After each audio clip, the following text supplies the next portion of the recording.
This is the XNC Podcast, your Xbox newscast featuring Colteastwood, hosting industry interviews and gaming talk live on YouTube every Monday night at 5 p.m. on the West Coast, 8 p.m. on the East Coast. For all of you listening around the world, XNC Podcast is available on demand on Spotify, Google, and Apple Podcasts. Welcome to the show. Join the chat, hit the like button, and let's get into this week's topics with the XNC Podcast live. Hey, how you doing? Happy Monday. This is the XNC Podcast. I'm so glad to be here, and gaming news has never been more fierce. And I'm so excited to talk about what's going on and the misinformation out there in the streets about what's going on technically and legally and business-wise, and everyone's putting on their crazy hats. I've got some excellent guests here tonight that are going to talk about exactly what's going on in the best way possible. I am so excited to welcome back a good friend of mine from Game On Daily and the Go Live podcast and the Sauce, Gaz. Say hi. Hi, everyone. Hope you're doing well. Thank you so much for having me. I literally came speeding, breaking all kinds of... I came here in a moderate speed, acceptable levels to make it to this show after filming a Source skit. So thank you so much for inviting me again. It's always an honor and a pleasure. And doubly get involved with a real lawyer, Hogue Law. Thank you so much for gracing us with your presence. It's not my show. Why am I saying thank you so much? I'm on host mode. I love you, Hogue. I love you. I accept welcomes from anyone. So other guests, hosts, random passersby, it's absolutely fine. Oh man, it's good. It's going to be a great show. Can't wait to get involved in this. Yeah, it's so good to have Richard Hogue back from Virtual Legality on YouTube and his lawyer place. Yes, he runs Hogue Law. His lawyer places. Yes, the lawyer place. Hogue Law is also on Season Gaming's podcast, where he is a regular panel member, bringing his expertise. It's so good to have you back here on the second time. We're going to talk about a lot of stuff. Say hello to the chat. How you doing? I'm doing great. I'm excited to talk about some fun stuff. It has been a crazy week, month, and year in both video games and, ironically enough, corporate law and transactions in the video game space. So I've had an absolute ton to talk about, and that's a lot of fun for me. And we try to make it fun in virtual legality. Some people think we can't make things like mergers and acquisitions fun, but we can. So thank you for having me, and I'm looking forward to talking with you. Yeah, I mean, you really do. Listening to your videos, like it could be some really crazy stuff that could go way over people's heads. I love the way that you present your information. I love the energy you bring to it, and you're a gaming fan, which just makes it such a bonus. We're glad to have both of you back on here, and shout out to the mods. We got Boss Mod, Lethal Papa, Udani Kizada, Happy Bomb. They're checking out the chat, make sure everything's good to go. Let me give a shout out to the channel veterans. We've got Ricky Falon, Zener White, Poochie Wolf Assassin, DeBlue, Davari, Fault Lines, Wreak Havoc, Fox Storytelling, Ronnie Coots, Gaz, why are you on there? Dark CMF, Betamax, Dante Moody, Alex Wilson, Lord Star Killer, Robert Jackson, Gamer McFly, Assassin Lupa, Nano Polymyth, Suicide King, Yodana Kizada, Phil, KY Bob, William Lanza, and Matt Burns. These are people who have supported the channel as channel members for about 10 months to even longer. So it's been really incredible. Gav is supporting his own appearance here. Is that what I'm hearing right now? It's ridiculous. Yeah, he's trying to boost his own numbers, I think. That's what it is. But yeah, we really appreciate it. You get the custom emoji along with the colored name in the chat. Usually when you get like a green colored name when you leave comments. But anyway, it's great. I could put down the channel member emojis. They're pretty fun. They're all kind of Xbox and gaming related. But thank you so much for supporting the channel. If you want to join the channel membership, you can do that. You don't have to. If you're just here and want to hit the like button and support what we do on the show, that makes a big difference. And we're ready to get into the gaming news. But I've got to ask, Gaz, you play Apex Legends, but tell us what's something different that you've been playing lately.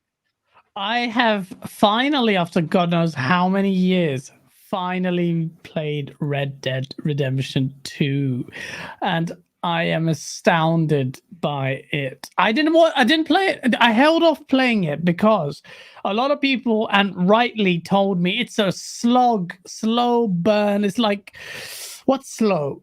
Turtle semen through peanut butter kind of slow. Yes. Sorry, but I mean that's okay to say. But it is. But I am astounded by the attention to detail in this game. Rockstar just take it to another level, and I thought I would really have issue with the clunky and 30 frames per second. I'm playing on Series X, but the story has gripped me. I care about characters so much. The dialogue is on Hollywood levels. It's just an amazing. So I've been playing that, Welcome and to I've been playing 2018. Apex Legends. Yeah, 2018. It's an old game, but I've been playing that. Yeah, it's been a great time. Good. It's about time. Such a sin that you hadn't tried it out. Hogue, what have you been playing? That's an interesting recount to tell us what you've been playing.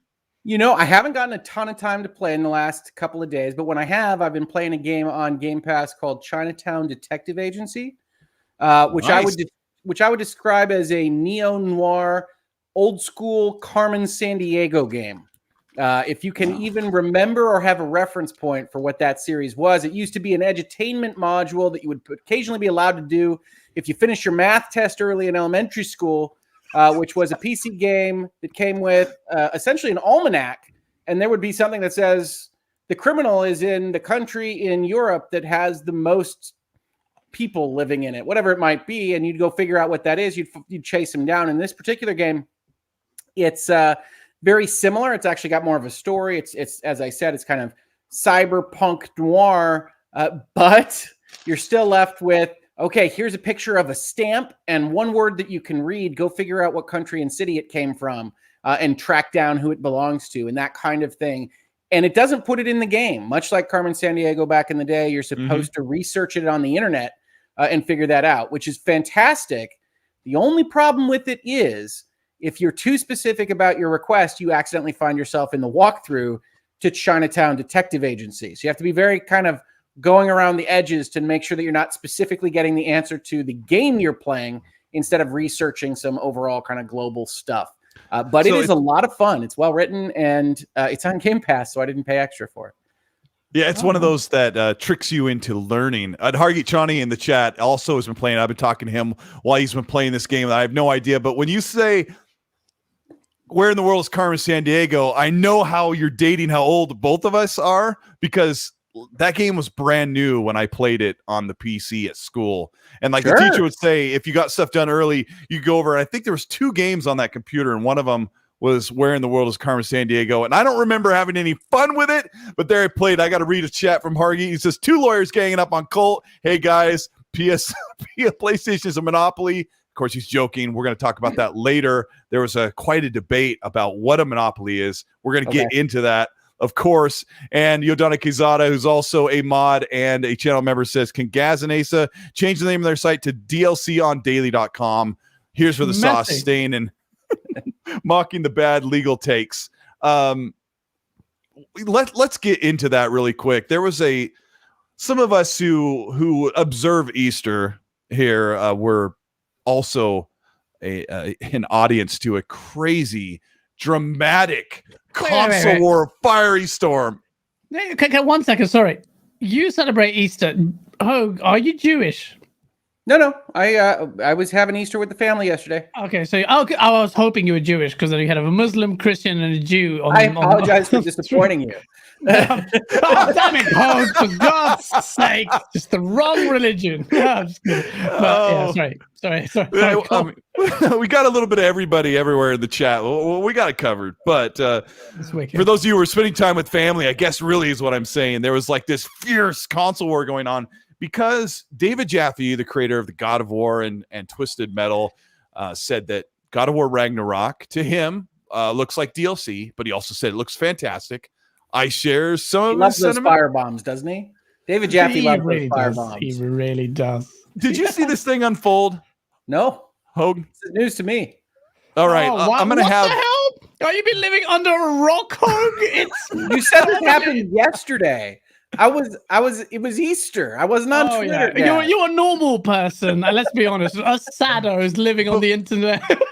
Okay, before I'm gonna have Gaz kind of paint the picture for Sure. those of you in the chat who may miss it. Not everybody's on Twitter, right? Like I was with my family, and so I try to keep my phone holstered when I'm around family. I don't do a very good job, but there was a moment when I went over in the other room and I played this video clip, and I was like trying to listen to what was going on, and all I heard was a bunch of yelling. Oh, did So you I not kind of wanna play missed that? it. Yeah, I public. had just that little speaker like going right into my ear hole. So Gaz, tell Hogue what in the heck happened this weekend. Well, Hogue and chat, this is ridiculous, really. Let's be honest. David Jaffe, I don't know if it's a meta commentary or it's his extension of his brilliant personality, but he has content that can sometimes be inflammatory in its title, but it belies the depth of and sincerity with what he says. So he looked at the latest teaser trailer for God of War Ragnarok, and he said, it looks good. It looks more like DLC for the first game, which was great anyway, because he loved the 2018 game, but it just feels like, based on a very brief teaser, feels like it's a iterative DLC almost. He didn't mean it in that inflammatory way, but the PlayStation guys did not like that at all. And so started the campaign against him on social media, to the point where he ended up going on a PlayStation fanboy-centric channel called King Trash Gaming. But anyway, that rubbish channel aside, I'm sorry, I'll say that. It's comprised of people. They invited him onto the show. The creator and legend behind Twisted Metal and God of War. And what ensued was absolutely horrific for them and also for the viewers.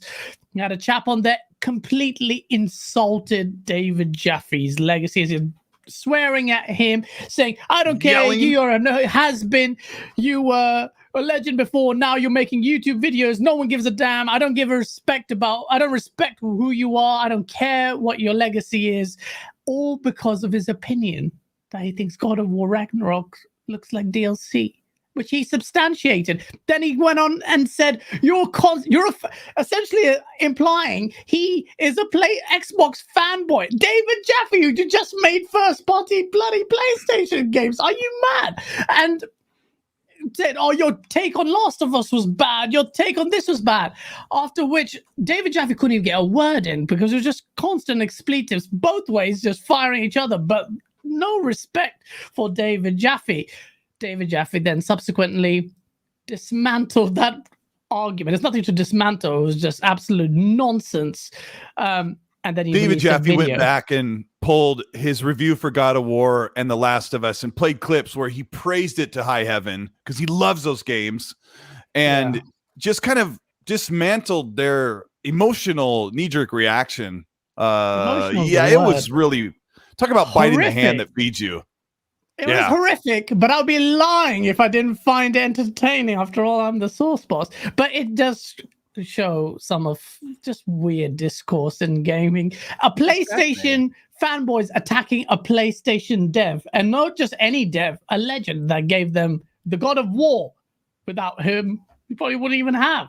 Well, the nature of fanboyism, right, is you eat the cancer regardless of where it originated from, if it goes against whatever your specific fanboyingness is for. So that doesn't surprise me that much. Also, I think in combination, I find David Jaffe to be a very interesting guest and a very interesting content creator. Mm-hmm. As part of his persona, he likes to poke bears.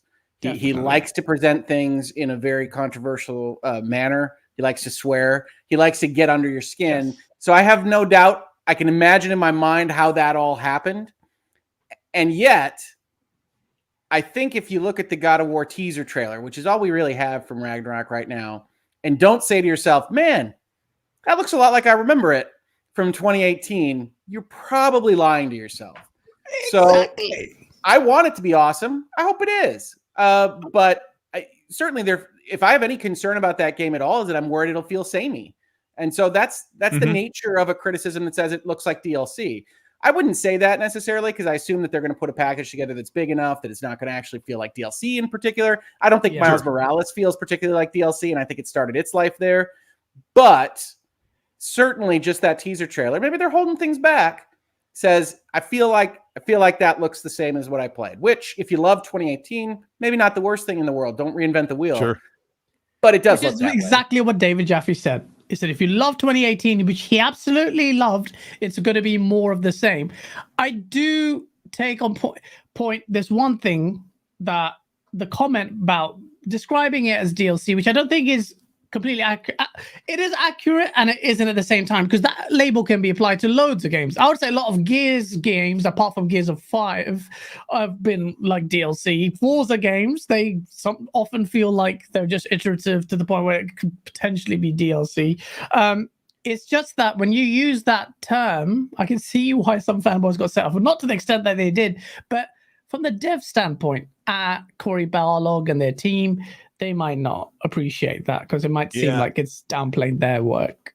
Well, I mean, there's some criteria. There's Barlog criteria said that started as DLC, right? I mean, Barlog's on record saying actually, that's what it did. Absolutely, Hoag's right. Yep. The game did start off as DLC, but that's not. See, that to me, that's not a death knell. I mean, you have lots of great stories about things that were going to be DLC, and then they say it grew too big and it became this other thing. And to be quite frank, I brought up Miles Morales before. Sometimes I actually like the up jump DLC because it hits a length of video game that I'm often more prepared to play. This sounds odd, but I'm an older person, with a law firm and a YouTube channel, so I'm very ill-equipped to critique YouTube as a second career for David Jaffe.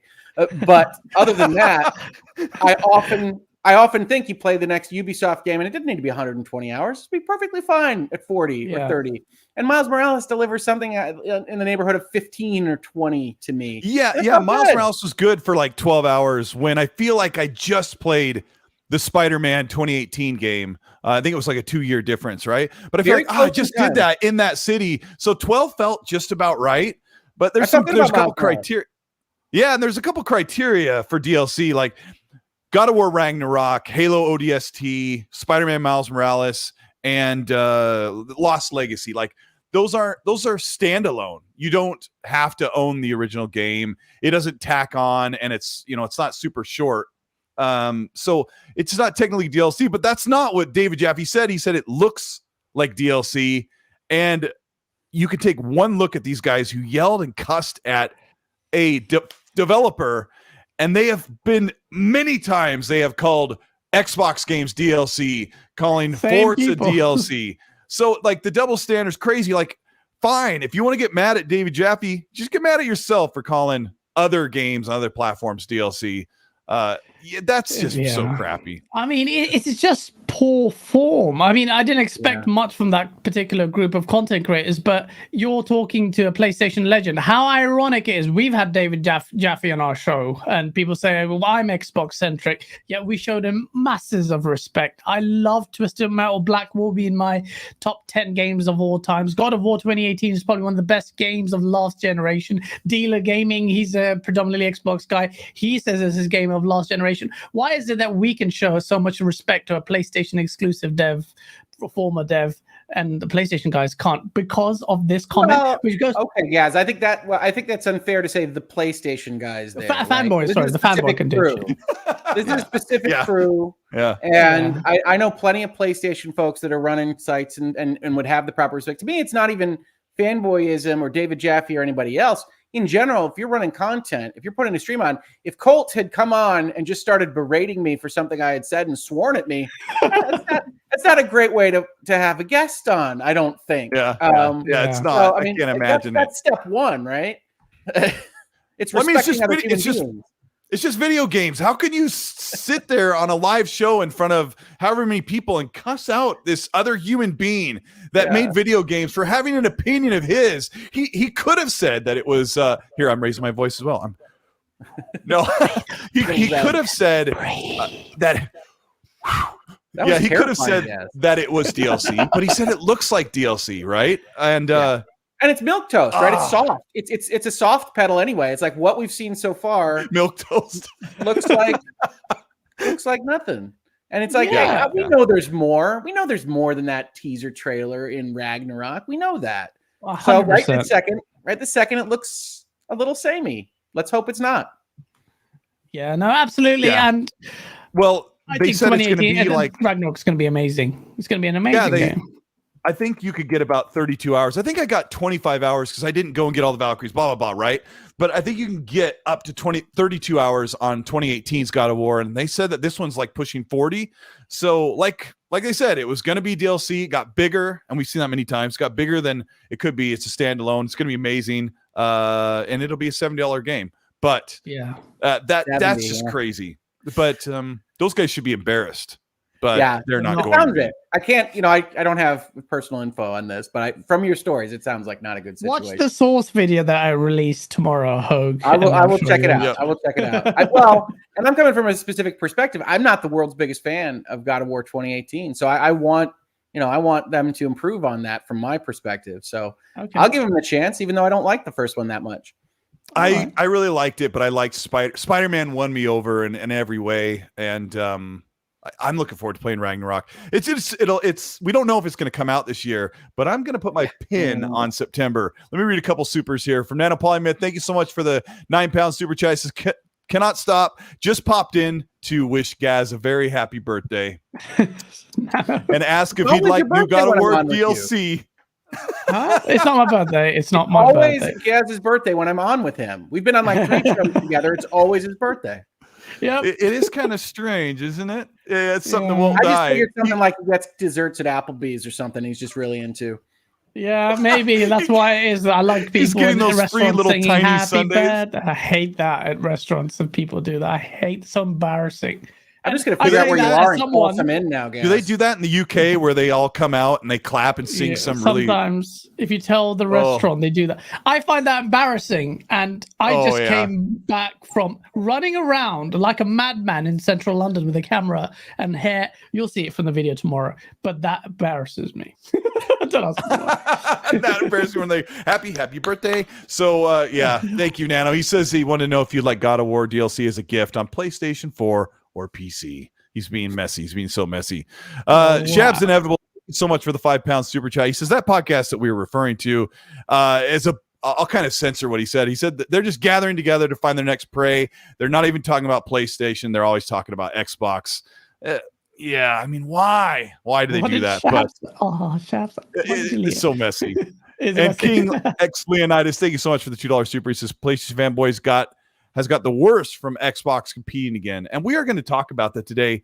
Xbox has kind of got a lot of things together. They have room for improvement, but we'll talk about how that's kind of flooded into the market as well. And that also ties into this whole monopoly accusation and allegation, right? We're going to talk about that, but I want us to talk about, Gaz, this disparity between day and date. Oddworld Soulstorm, which is a side-scrolling kind of puzzle type game, and Bug Snacks, a quirky kids game, are coming to. Well, one came to PlayStation Plus day and date. Bug Snacks is coming to Game Pass when it drops on the Xbox day and date, and it totally goes against Jim Ryan saying, like, we can't put our games on a Game Pass service or a day and date subscription service because it lowers the quality. There's a lot of things that are at play here. We talked about this on your show. Can you tell us what in the world the difference is between Oddworld not hitting its metrics in a day and date service and what was going on with that?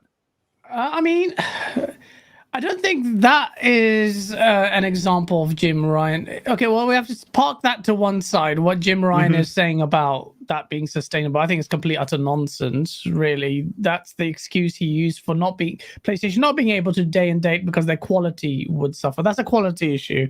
And there's that. With Oddworld Assault... I can't say it either. Soulstorm. It's weird to say it for some reason. Unfortunately, the devs got hit by what they kind of struck as a bad deal, really. It's just something they underestimated its performance on PlayStation Plus, and also seemed to think that how many downloads was it? Was it 2 million or 4 million or something to one of those? those numbers they think would have translated into sales. So I don't know, and a lot of people are citing that as a downside to a subscription service like PlayStation Plus. But the devs said they used the word they were. The game being a free game for the month was devastating to them. And it was because of their projections. It was just hit a little bit lower than they thought. It didn't translate into sales, but that's just the nature of the beast of the manner in which they dealt with the monetization of this game. I don't understand how it's being weaponized by fanboys, though. I don't think that's... You've got Xbox Game Pass, and almost unanimously every dev has waxed lyrical about it. Not only have they had remuneration right from the outset by they get paid upfront for the game to appear on Game Pass, and then they also benefit from the massive player numbers. But over here, it was just... I think it was a PlayStation 5 only game as well. Only appeared on PlayStation 5. Didn't play on PlayStation 4. There were some supplies issues, which meant that. Yeah, okay. So there weren't that many PlayStation 5s out in the wild. It was a PS Plus game. It came up. They didn't get that many sales, and ultimately, it's just hurt the devs, and it's a shame. But it's not really an indication of a failure of a subscription service. But okay, you may have a different view. Yeah, I mean, there are a ton of a different angle here, Hogue, because like what we're talking about is what works for Xbox on Game Pass works, but it doesn't seem to work for PlayStation. And I got to ask, I don't know if you saw this one. It's happened right for the weekend, Hogue, but they Scarlett Nexus was a Japanese RPG action adventure game that came out, right? And they said thanks to PC and Xbox Game Pass for helping make this a success. Did you see that tweet and the fallout from that? I didn't, but I can imagine the fallout from that, certainly. Yeah, so Scarlet Nexus is a good game. Soulstorm became a good game. One of the problems they had is that they released a version that had some bugs in it to start out with. I'm a fan of Oddworld, so I got that when it first came down. But I think Gaz has it almost entirely right, and I think it's right for anybody that wants to be analyzing, critiquing, or otherwise considering the subscription services, which is, if you're watching from afar, right? I'm a transactions guy. I'm a drafter of contracts and negotiator of deals.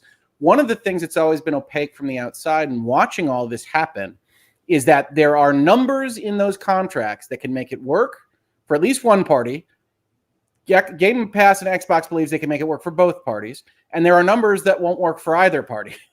And so when you're talking about these kinds of things, when I say numbers, I mean, if you imagine your kind of reductio ad absurdum, just go to the far end of what a hypothetical would look like here, and you say that Oddworld was allowing their stuff to go out in PS Plus, and they were only getting 1 cent per download, or whatever horrible deal you can imagine.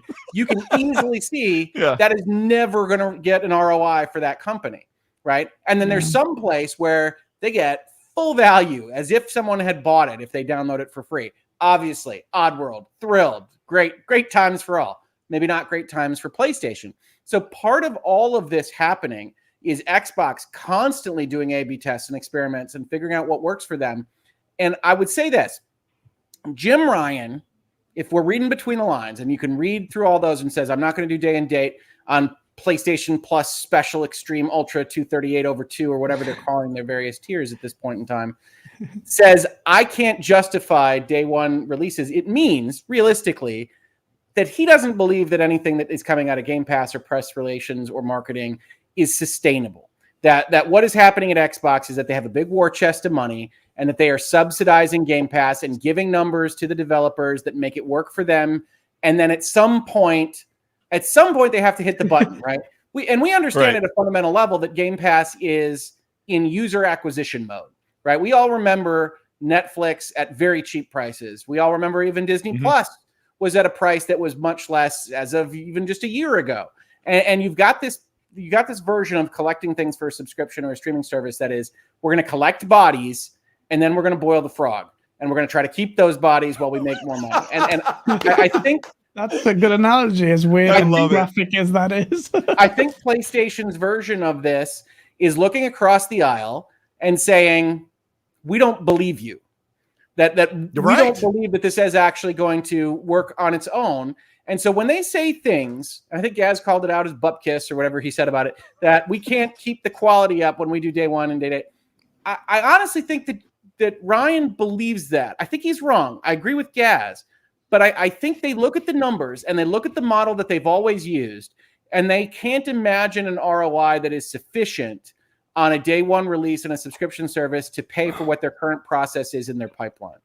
And so, they don't believe them. So they're like, there's no way we could do the same thing. I describe it as myopic, right? When we talk about visionaries, and I don't want to give, Phil and Microsoft and Xbox too much credit because they have a safety net to do some of this kind of stuff because they have just enormous piles of money in order to make mistakes they can cover for in certain ways. So I don't want to just, say he's a genius doing all these various things. But when we talk about visionaries, it requires you to have vision, and that vision isn't obvious to everybody. If it were, everybody be doing it. And so you've got Xbox and Microsoft in a losing position last generation, kind of forced to do something different. And I think what they did was very wise, and they've utilized their resources very well. But Jim Ryan and Sony and SIE have been running this model now for the better portion of my life. And they look at it for 25 years. Yeah. They say, why would we move? We're ahead. We're in the lead. We don't need to do these various things. They put out this, in my opinion, disappointing product offering with their PlayStation Plus tiers because they want to be able to check that box, but they don't. To me, it doesn't feel like they really believe in it. They don't think that's the future or anything like that. So you get this kind of mealy-mouthed, half-done version of a Game Pass that doesn't really satisfy anybody. For reader service, like, hey, look, we'll give you some options, I suppose. If you read that not even press release, that interview, especially with Games Industry Biz, that releases the same day that they announced that, to me, I read board fights.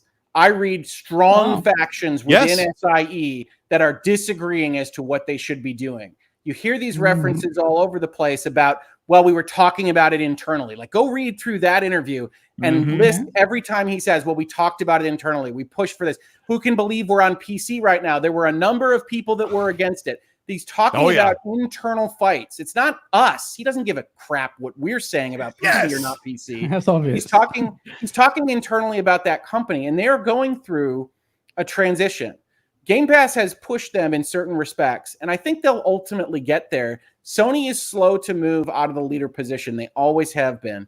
And so I would like to see them move further and or do weirder stuff. I've been on many shows this past 6 months saying Sony's got to get weird. Sony can't money cannon against Microsoft. Sony has to do different things.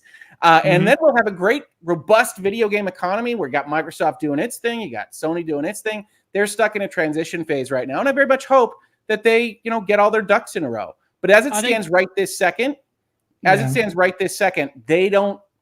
not committed to what I and Phil and Xbox think is probably moving more and more towards the future as we sit. Let me ask you a hypothetical, Hogan. You can speculate where you see it, right? Because I see it, and I don't know if you agree with me, is that maybe Jim Ryan wants to try this day and date, this PC stuff, because he knows they'll make a bunch of money. Like he can put his business sense out there and say, we're going to make a ton of money on Steam or Epic Game Store. If we go day and date, we're going to blow up in subscribers. We're going to have residual revenue streams coming in every month. But I feel like his leadership he reports back to overseas is not believing it, not having it. And that's the fight. Because you said earlier, he's not fighting with us, the fans or the gamers. Those are not to us. Those are not messages to us. I don't know. You put the overseas component on it as American, Western, Eastern kind of notion. I doubt it's that clean. I doubt that it is specifically just Sony headquarters saying, no, we want to be conservative. Obviously, traditionally, Japanese companies, Sony included, have been more slow to move and more conservative about their business models. I don't get that impression, and I don't even know that you can assume that Ryan is on the side of moving towards a recurring revenue model. It's hard to guess because he's PR trained and he's not putting that much information out there, and he's very cagey about what direction he goes. He always ascribes it to, discussions internally. But I wouldn't be surprised if, as the head of this organization, it's often the case that in a major corporation that is having a lot of success, PlayStation still number one, is very reluctant to upturn the apple cart and or steer the ship in a different direction. I wouldn't doubt that at all from the leadership right now. Doesn't mean it's true. We have no idea. We can't read their minds. We're not in those rooms, but I wouldn't doubt it. I wouldn't deign to guess where the various pressures are. What I can tell you is that there is clear friction, in my opinion, in those boardrooms. That's a culture thing across all of the business, all over worldwide SEI, right? And I gotta ask Gaz, like Microsoft has had this trial and error. They've had this experience period of Game Pass going on for 3 years. They put day and date games from other party studios beside their own. Has Xbox gotten to the point where if they want to go grab a game like Plague's Tale Requiem, which is coming out this year, day and date on Game Pass, has Xbox gotten to the point where they can say, look, we kind of know how things are happening when you put your game on Game Pass. We'd like to offer you this much that you could possibly lose from day one purchases on the Xbox platforms if you go day and date. Yeah, I mean, the longer period of time lapses, the more data there'll be available and more metrics and numbers for Microsoft and Xbox to get those estimates and present that data to, which I'm sure there will be a feature in these negotiations with any developer when you're trying to negotiate figures. At the start, they would have to maybe offer, I imagine, this is me guessing there, but they offered quite a very early Xbox Game Pass days. They must have offered quite a fair penny for those deals because they didn't really know, they had to entice people into the service, like Hogue described it very well at the start. And I think it's still at that early gestation phase, still trying to burn through that capital to make it more enticing. But now with the more data to hand, perhaps Microsoft are able to then negotiate that a little bit better, because now they can also offer all this positive messaging and the metrics and numbers as another incentive for a developer or a publisher to put their game in. Is look, we'll offer you, whatever, maybe say 80K. I'm just throwing numbers out there for the sake of conceptualizing things. So 80K is opposed to 100K. But look at the numbers. It depends on the game as well. So a game like a single player game, perhaps wouldn't, the developers wouldn't really care as much for day one player numbers as something like a live service or multiplayer game.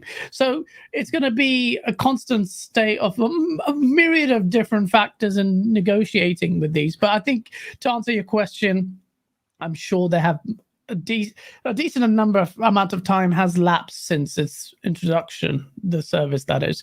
And I'm sure they'll have more data to play with in negotiating these deals. So I think all I was going to add is it is as much art as science. I mean, if you remember when Epic versus Apple started as a lawsuit, just to segue a little bit, and some of that information came out that was supposed to be under lock and key and the court let it out. One of the things it let out was how Epic Games Store was monetizing or keeping track of the value of its free game offerings that it was putting forth every couple of weeks. And one of the things it did is it said, here's how much we paid. Here's how much we paid in royalties. Here's how many downloads there were. Here's how many users came on. And you can see that even within those 200 games that they were tracking, there was wildly disparate amounts of value to the company, right? That's the similar kind of data that Microsoft has been collecting now for years. And it's still going to be soft. You don't exactly know who's going to win or who's going to lose on any given contract. But hopefully you're getting better, as Gaz says. The trick of it is that whatever that number is that makes everybody win, it has to be a number that makes money for Microsoft at the end of the day. And it doesn't have to make money right in a second necessarily, but they have to be dreaming of a time when the rate is high enough on the Game Pass, the content is coming in a good enough clip, that the developers are happy, nobody's complaining, that they're making enough money to justify all of this spend because they've been working on this forever. And effectively what Sony says over here is we don't think you'll get there. We don't think there's a balance point that makes sense. And I can't tell you Sony's wrong. I can tell you I believe that Microsoft is right, but both sides are prognosticating. Both sides are guessing that there is a balance point that makes Game Pass and Xbox and Microsoft a lot of money. Microsoft is throwing a whole lot of resources at it because they believe in it that much. But I think anybody that tells you that Jim Ryan is just crazy is discounting too far off of what PlayStation is saying. They're saying, when you add all that stuff up, when you spend all those resources to write all those contracts and it has that soft art quality to it, that we actually think that your kind of middle point is either flat or maybe loses you a little bit of money or whatever. It doesn't make us as much as we're making right now. And so we're not going to go down that road entirely. Okay. I tend to side on Microsoft's side on that for business model, but I won't disagree strongly with anybody that says, no, I think it's PlayStation. I think it's whatever the future holds on that. It's guessing at what the market will sustain. Yeah, and it's all brand new stuff. And we're going to talk about another business model that they're proposing to bring into the market. But I want to reset for the audience. This is the XNC podcast. I am the host, Colteastwood, and I'm here with Gaz from Game On Daily and Richard Hogue from Hogue Law. And we're from Virtual Legality, his channel on YouTube, and the Game On Daily Go Live extravaganza on YouTube as well. Great legal experts as we talk about the business of gaming. And it's important if we get into the business, we also keep it fun, because there are a lot of interesting takes to take from this. If you're enjoying the show and have a good time, hit the like button to show your support for the show.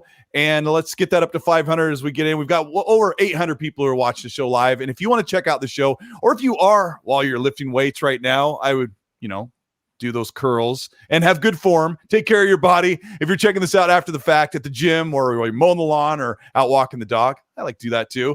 We're on Spotify, Google, and Apple Podcasts and Pocket Podcasts. So there's a bunch of places to check out the show. Audio only on demand, and this will also be on demand on YouTube if you want to come back and see our lovely faces. But thank you so much for being here in the chat and the mods. And we are going to get into this next thing that really upset people for good reason.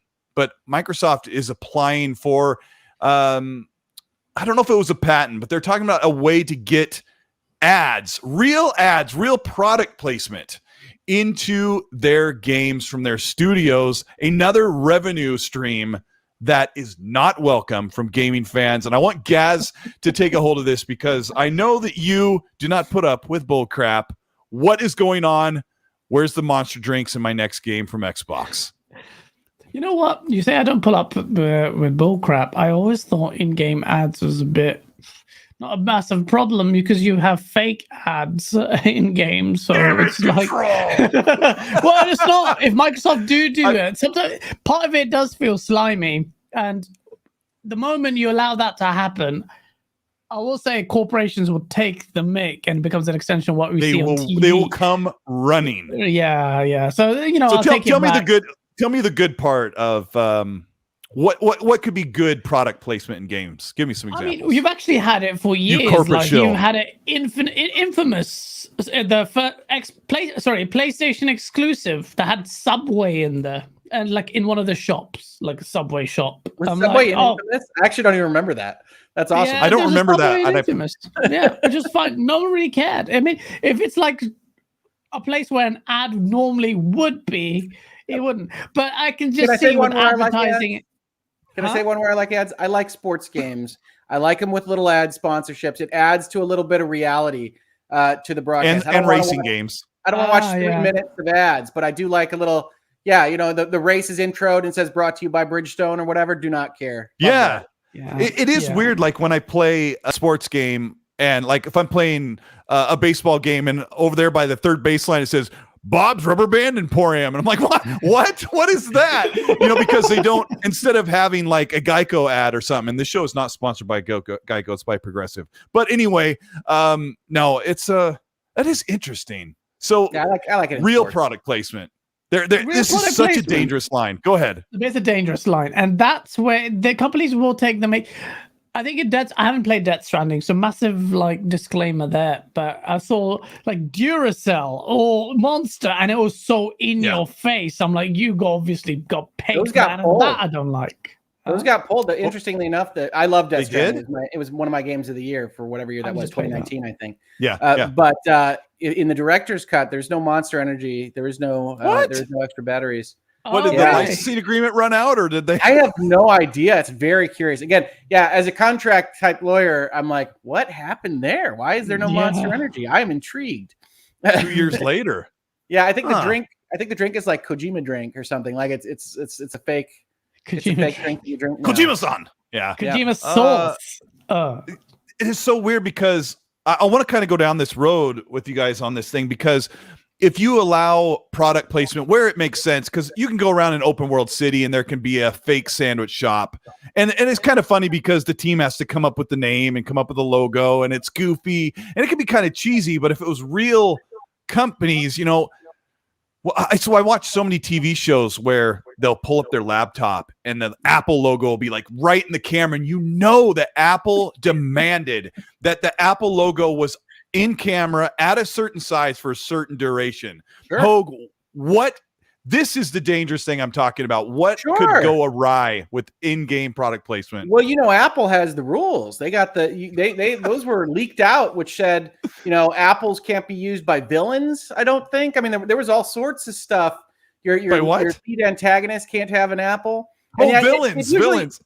Are you serious? Yeah, you have to look that up. There was rules that were revealed that said if you want to tell who the killer is in Law and Order or whatever, look for the guy that's not using an apple or something along those lines. There's a whole article about it. But yeah, you run the risk of that. You also run the risk of non-market leaders taking you out of a scene, right? One of the things that I always laugh about is I'm watching a crime procedural, and they pull out their not selling very well Surface tablet or whatever else it might be that clearly isn't the market leader for whatever it's positioned as. Only everybody in the universe only uses that 4th place product. And you're like, well, okay, that's not great. And that CSI group has never solved a case during that 4 years. They're only listening to Zunes. Like they go out, I got to get my Zune ready for my run or whatever it might be. And so I think that can take you out, and certainly it can become too intrusive. Right? I said I like sports ads. I like little cutaways and things that make it feel real. You throw 90 seconds, you throw me the actual sports experience, I'm going to be very unhappy with the product I purchased. If I have to sit through 90 seconds each timeout break in an NBA game or whatever. So you can go too far with any of these things. But judiciously used in moderation, there are places you could put them that would help even increase the experience, let alone be neutral. And I think racing games and sports games and billboards and little ad cards is the place that you could do it. We've had that before. Like we've had it in True Crime, had GameStop ads, I think. Chat, help us out. I think it was the 360 and PS3 generation had quite a bit of product placement in, and we all scoffed and got angry and made our complaints and moved on about our lives. But Alan Wake only makes his calls on Verizon. I remember that still. That game is 12 years ago. All right. He gets Energizer batteries for his flashlight, and he only makes cell phone calls on Verizon. And when you go and turn on a TV in Alan Wake, a Verizon ad comes up. I mean, Oh, that's right. Yeah, and you can see where this could really get away from you because our whole world is run. People complain about commercials, but the entertainment world is literally run almost completely by advertising revenue. It is the river that flows so that we can, even on my channel, like for me to be able to do the things I do and buy the equipment to run a show, ad revenue makes it possible. Right. You started off this video talking about your sponsors and talking about ads and all these various things, and that's totally great. And I think in Alan Wake, in potentially a Grand Theft Auto, but I think they like their satire, and sports games, racing games.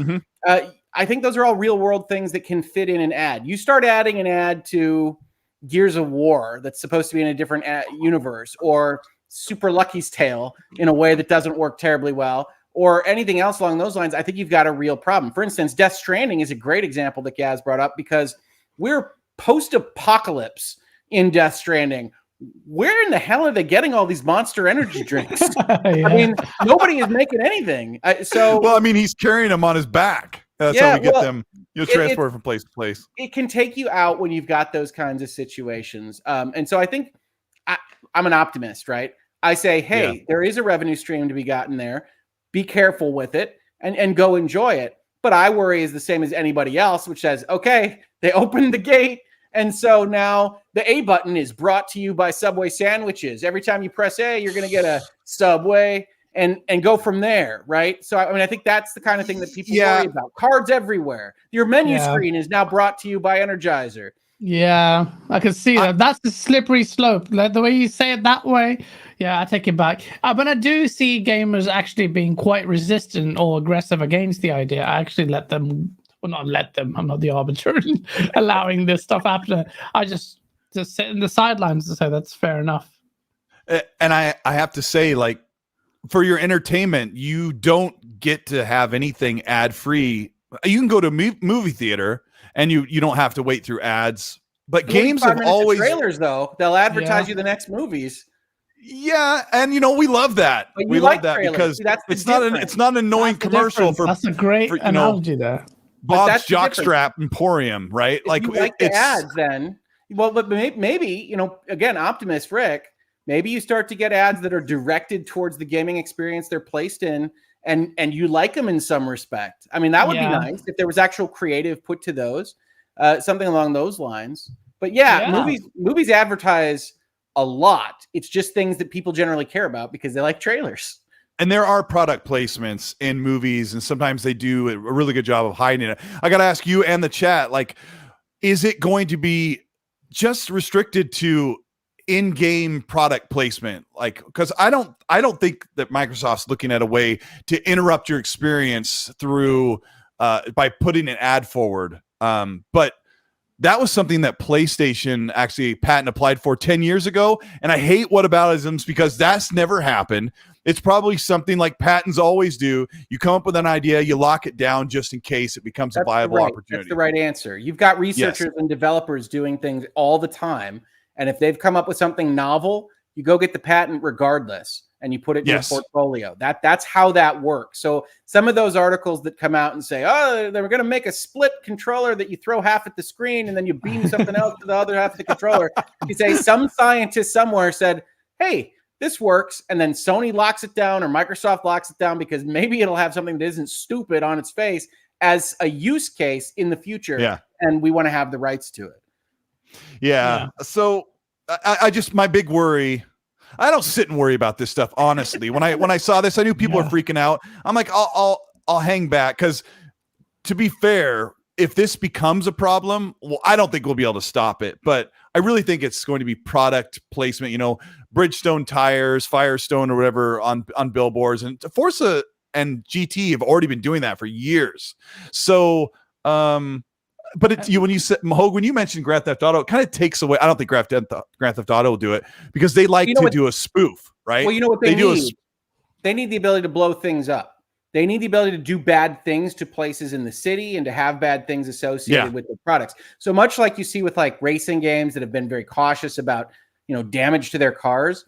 Brands want to be involved. Brands want you to see them. Brands do not want to be associated with bad things or with their store exploding because you took a rocket launcher to two police that were standing in front of it in a Grand Theft Auto game. So there's always that concept as well. That goes for product placement. Movies have an easier time of that because you can lock and edit and then the people can approve it.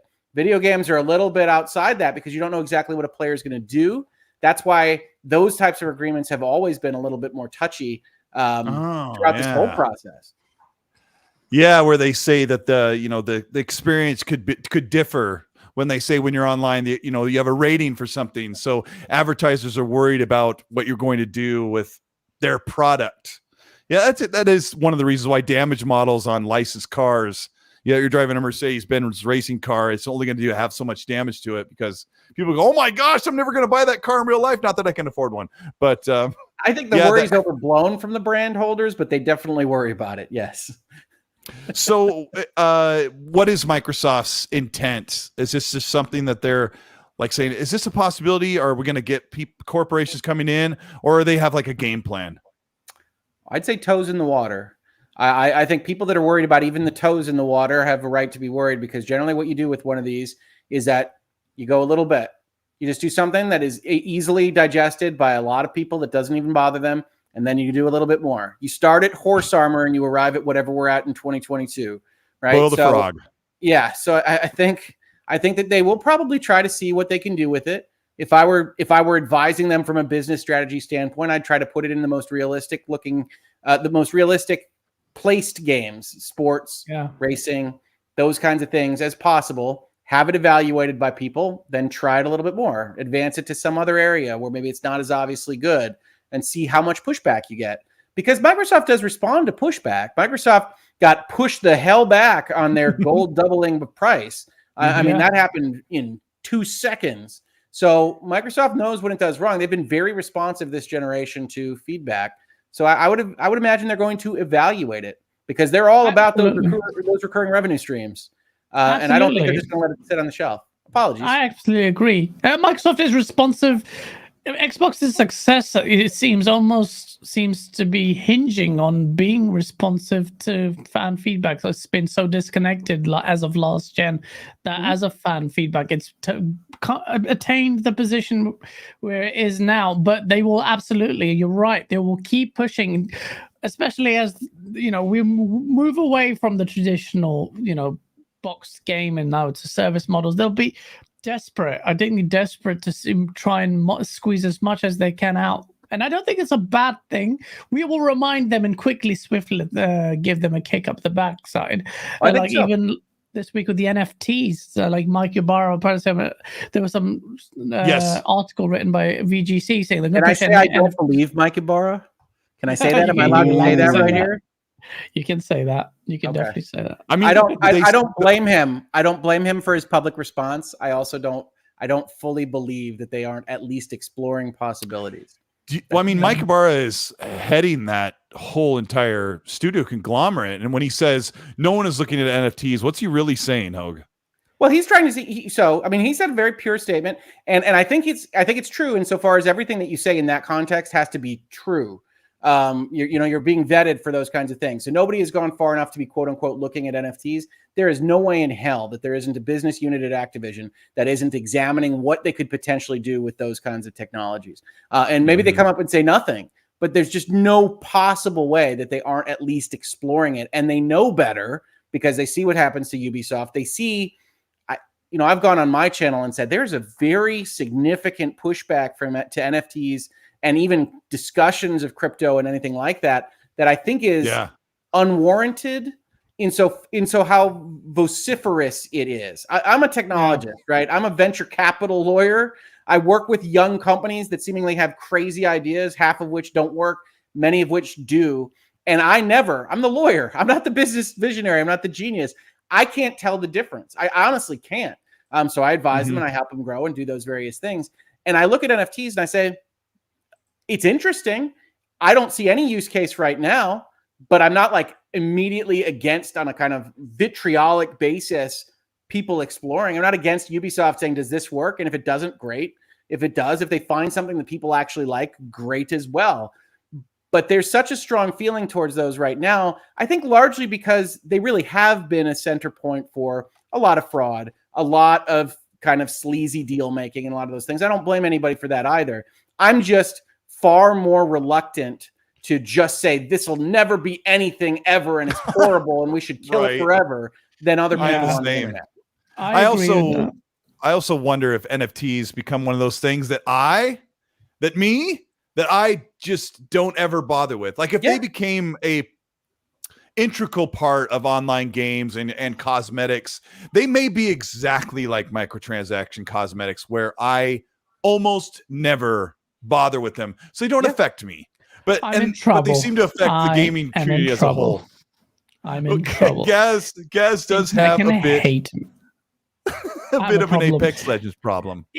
I'm telling you right now, and you can hate me all you want, chat, but if NFTs become a thing so that I get a unique cosmetic that no one else in the world can have because it's based on blockchain or whatever system that they employ, I am paying for that.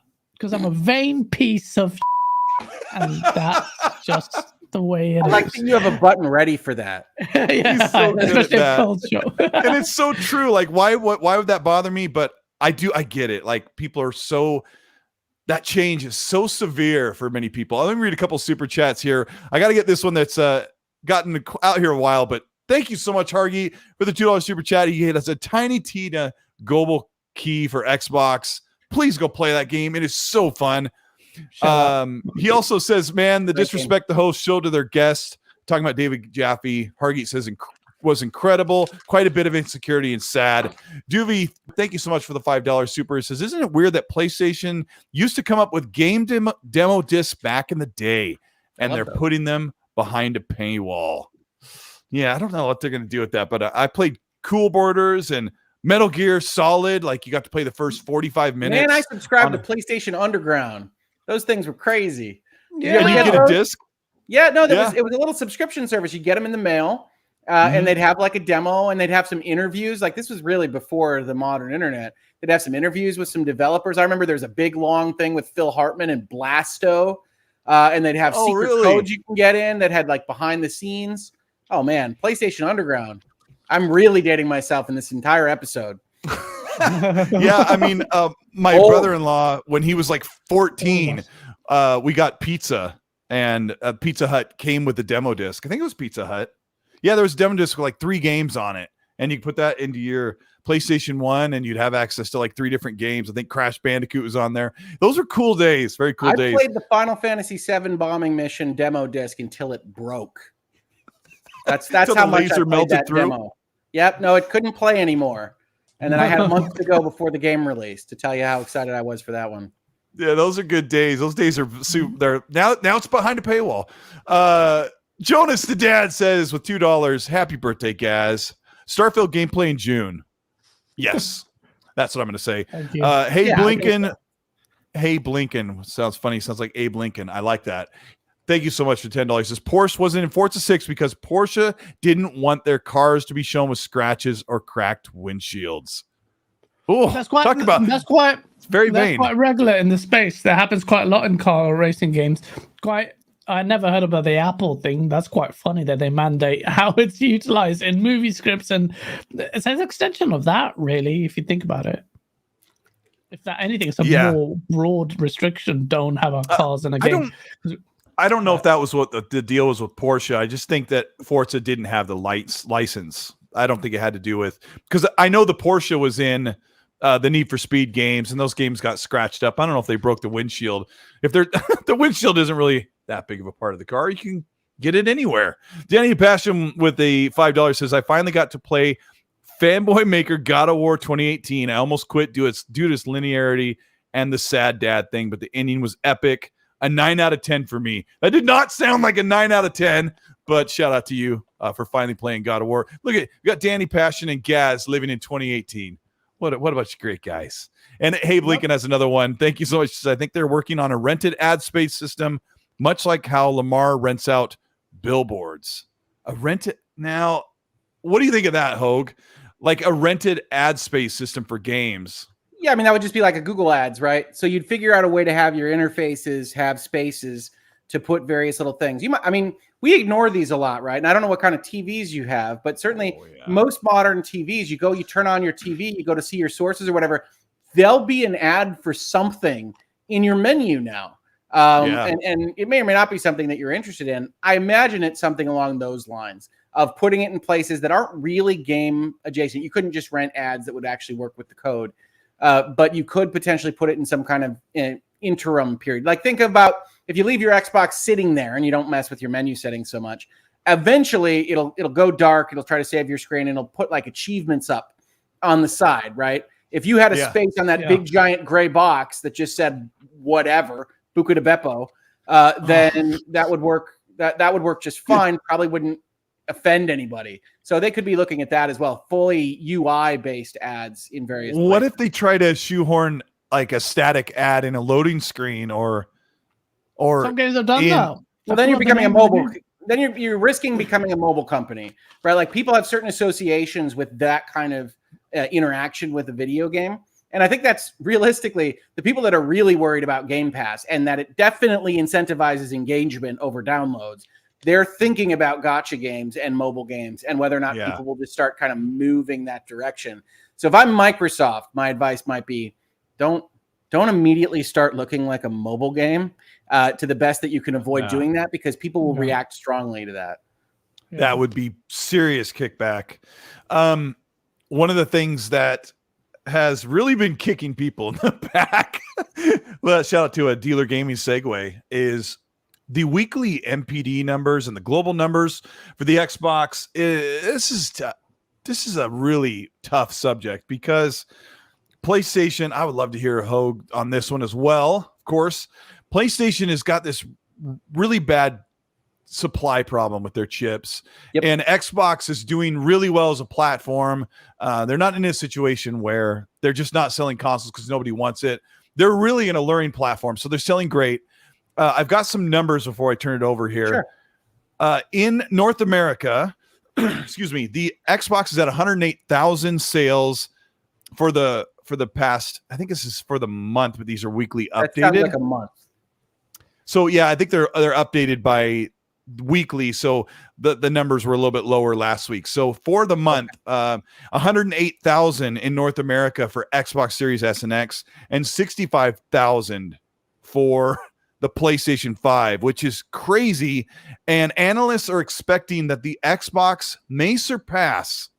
Right now, they're neck and neck in the North American MPD market, that Xbox could surpass at this trajectory the PlayStation 5 in an era when you don't need an Xbox. All their games are on PC.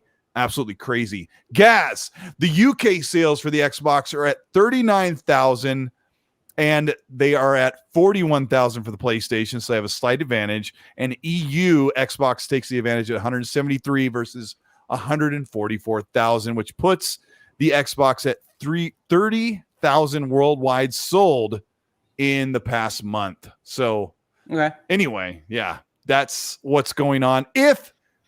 Huge disclaimer, if you are to believe that VG Charts guesstimations are anywhere in the ballpark, right? Because they have to do guesstimations based on retail sources and other. It's 40 filters down by the time you get to those numbers. Yeah, no, I get it. So what's going on, Hogue? How is Xbox? I'd love to tell you they were meaningful at all. I've been telling people for 2 years now, there are supply constraints all over. What we know is that basically every game console this generation, if we're counting Switch in this generation, is very, very popular to the point of selling out very often in many locations, which is a fantastic bit of news if you love gaming. You have 3 wildly successful consoles. PlayStation is clearly the most severely supply constrained. They can't even make machines as well as they should be able to. Whether that's Microsoft doing better with factories and contracts or whatever, I don't know. I can't tell you. But I think what you should take is that the Xbox has had a big bounce back from last generation. The PlayStation probably holding the same, but we can't really tell because it's supply constrained. So I always caution, whether it's console warriors or just fans of the industry, these numbers right now, post quotes pandemic, they're just not super useful to compare the actual consoles. So everybody's doing fantastic. I just got an S actually, which has wowed me in how efficient it is. It's such a tiny box. The S is so small. Yeah. And I really like that product as well as I like the X. Before I go to Gaz about these sales figures, I got to ask you, Hogue, if you could give us your insight or your best knowledgeable answer about the allegation that Microsoft is paying for chip priority. I'm sure there's a simple way to say this to your best. Is there an ability. allegation? I mean, we don't know from outside looking in. Certainly, you can put in your contracts that you're to have priority / most favored nation status in terms of treatment of delivery times or price or otherwise. I don't believe Microsoft is necessarily going out there and bribing people, but they certainly had their ducks in a row when they were contracting out for their supply chain needs. So if there's a quote unquote allegation of some kind of illegality, corruption, or otherwise, I don't know why you would think that necessarily. Doesn't mean it couldn't happen. But in general, they're getting their boxes made better. And that could mean they use different supply chains. That could mean they use different vendors that are getting their stuff better to them. We know that their architecture is similar, but it's not identical. So there could be holdups in various aspects of the PlayStation 5. It could be the fins. We don't know. Yeah, they have a shortage of fins that they can get into the factories to actually produce these things. I don't think that we can know that with specific details. Certainly I can't. Maybe somebody that's more logistics oriented or the mechanics of these kinds of things might be able to speak to that better. But there's no real reason to believe, other than the figures that we can see, that Microsoft's doing anything nefarious. It just appears that they had maybe a better logistics plan going in. Okay. Gaz, what do you think? What do you think is the reason that it looks like Xbox is pulling ahead so far against the PlayStation, which has some more of a market demand Really? Because All said. PlayStation is and it's no, But not at all. Not at all excessive from Gaz. No. Shout out to Hogue for having the orange background, orange sweater, and orange drink. I love it. Bringing their energy. Who loves orange soda? Hogue loves orange soda. I'll have you know, this is a sparkling ice. Oh, Yes, wow. I can tell, and those are delicious. I don't know what that is, but that sounds Wait, is that nice. are you Never sponsored that by them, Hogue? We have to have full I disclosure. should be. There's a couple sponsorships that my channel should definitely have. Sparkling ice, I drink a lot. I cook a lot of food in a Tavala oven. Come on, let's get these sponsorships going. I'll get the paperwork drummed up All for right. you as soon as possible. So, Gaz, what the heck? How is Xbox beating PlayStation in these desperate times?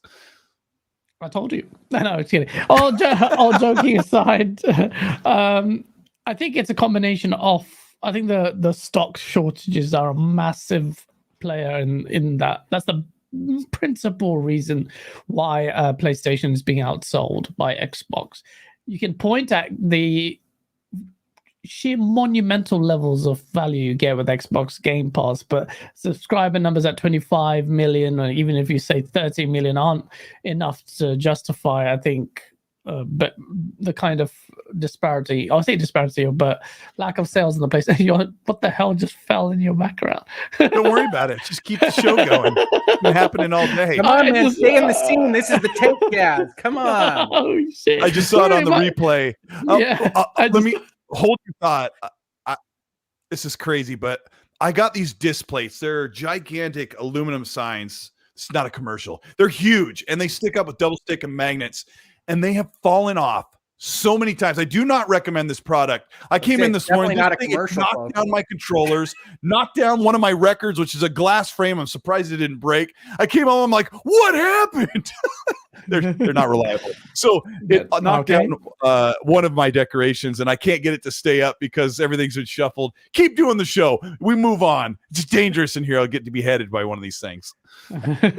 Not buying a display thing then. Thanks for that. There you go. No, but back to the point. It really is the stock shortage point. But the problem is, and I really am a true believer of early day momentum really being really instrumental in the long-term success of these consoles. I saw it with the Xbox One and its blundering early on for sustained periods of time, but that just caused all that momentum in favor of PlayStation, and it really adversely impacted Xbox. And with the Xbox 360 generation, that 1 year head start, although that was quite stark, was pivotal for its success.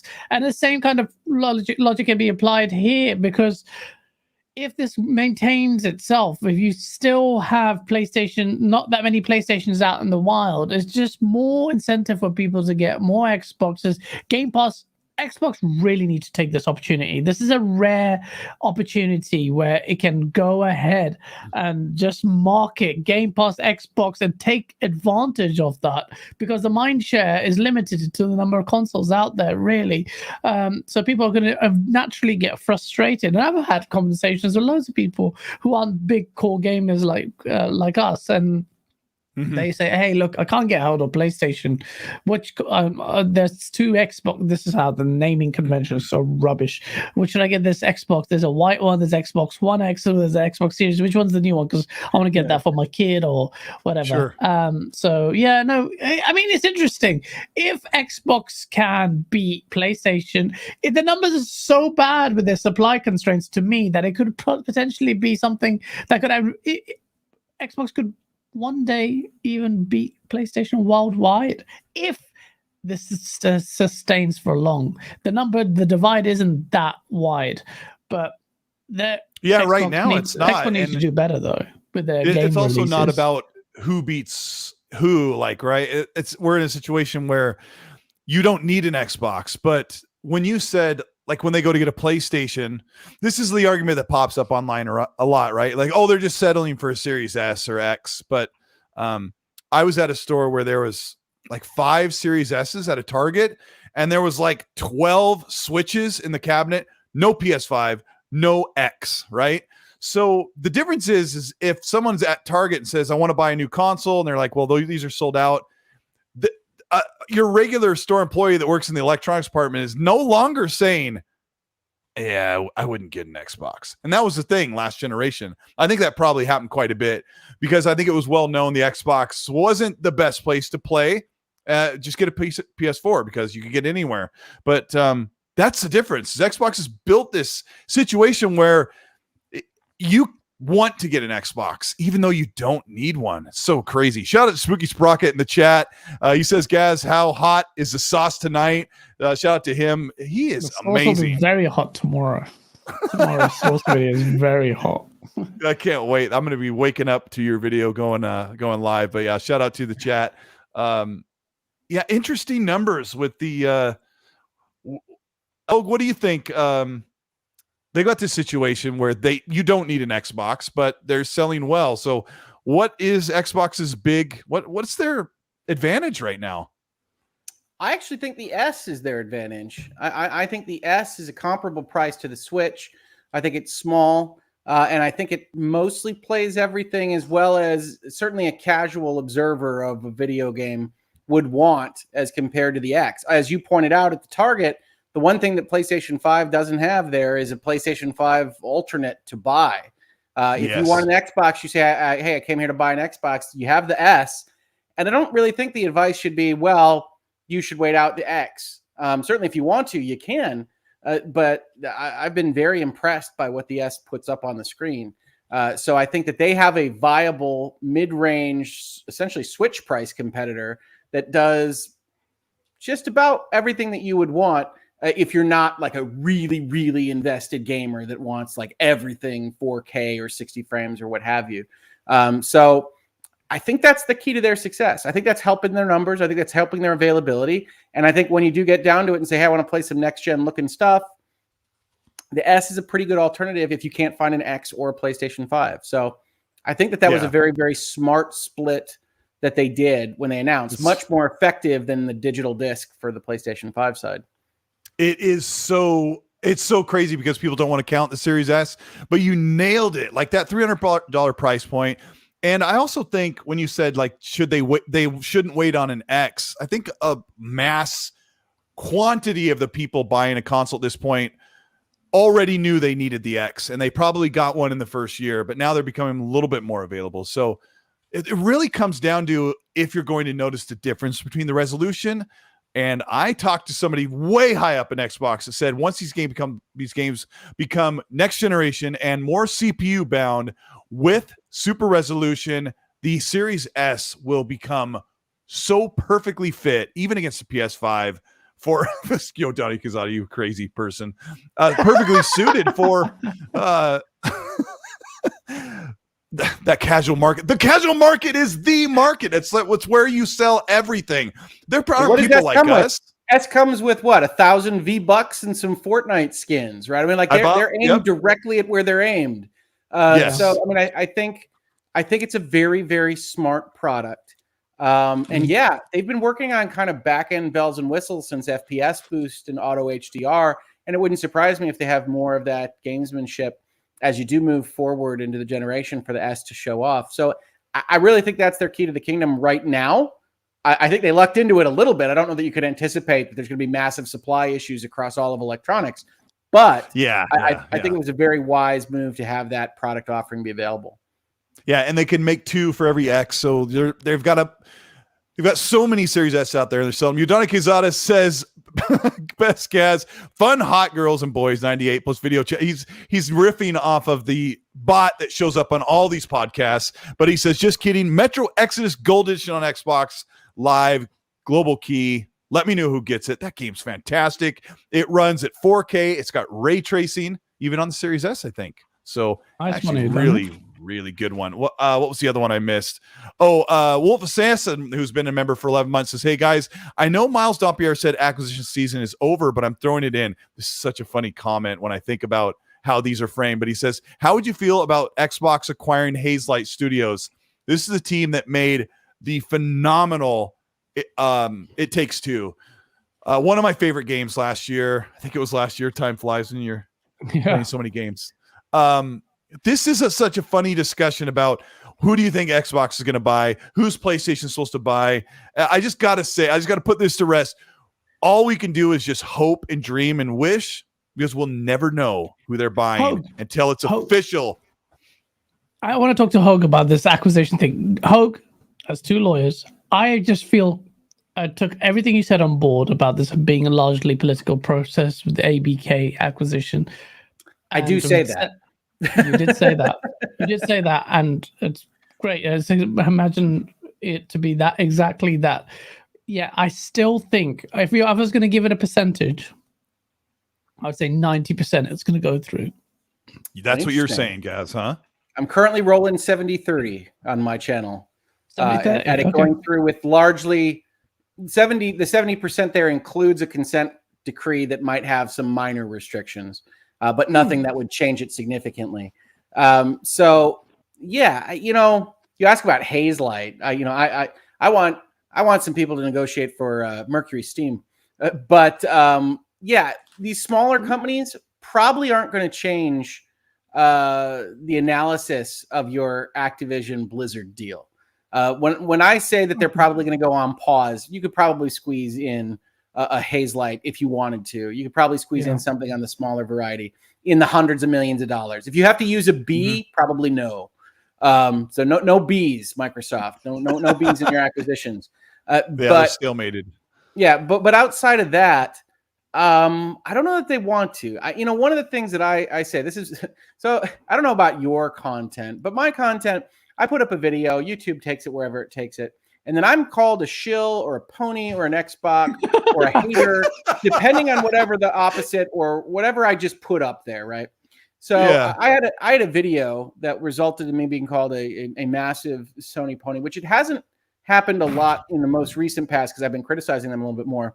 But I'm significantly concerned about Microsoft's transition into managing 34 developers at once.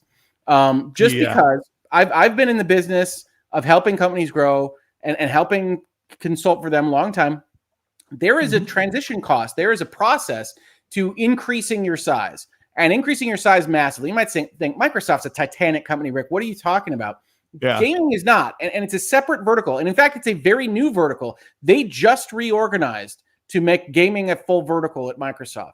And that needs Phil and his lieutenants, whatever that's going to look like in terms of the management structure, to manage not just what was once like 6 studios, then 15. It's jumping to 34 at the same time that they're trying to digest the most recent giant company that they just ate, which is ZeniMax and Bethesda.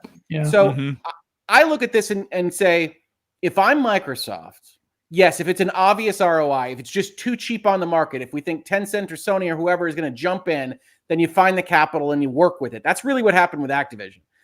But if outside of those circumstances, there's just somebody sitting out there doing their thing, right now, the most important thing for Microsoft to do is to make sure it can manage its companies, to make sure it's got its pipeline, it can manage that pipeline, and it can figure out one thing that I think has been their problem for a little bit of time now, which is Phil Spencer, in my opinion, clearly likes a soft-handed touch for his development studios. Likes to let them realize their own vision, likes to let them do their own thing.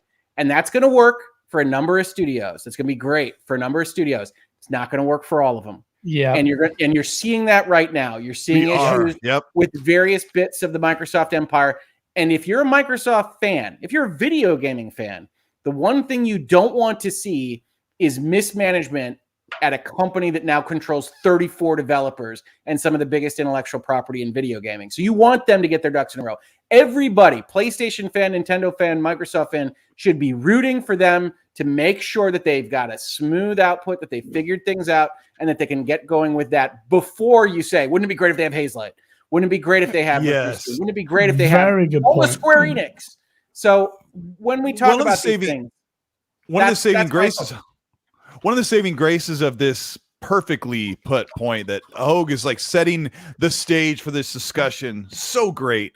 One of the things that we are always kind of looking back when you talk about management is that Bethesda they brought them on, and they're like, they have their own publishing, they have their own marketing, they have their own management.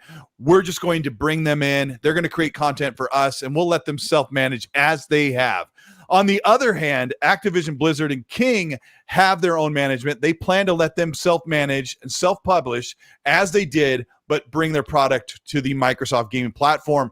But Activision and Blizzard are the ones that have the skeletons. They have the difficulties where you said it so great, where I think Microsoft and Xbox know which studios they want to leave alone.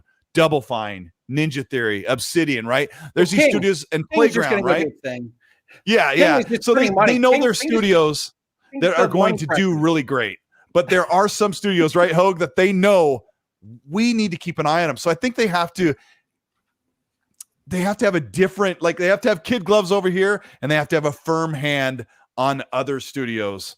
So, and we haven't seen Phil wield a firm hand in any respect that I can remember, which doesn't mean it doesn't exist. Well, he did with Platinum.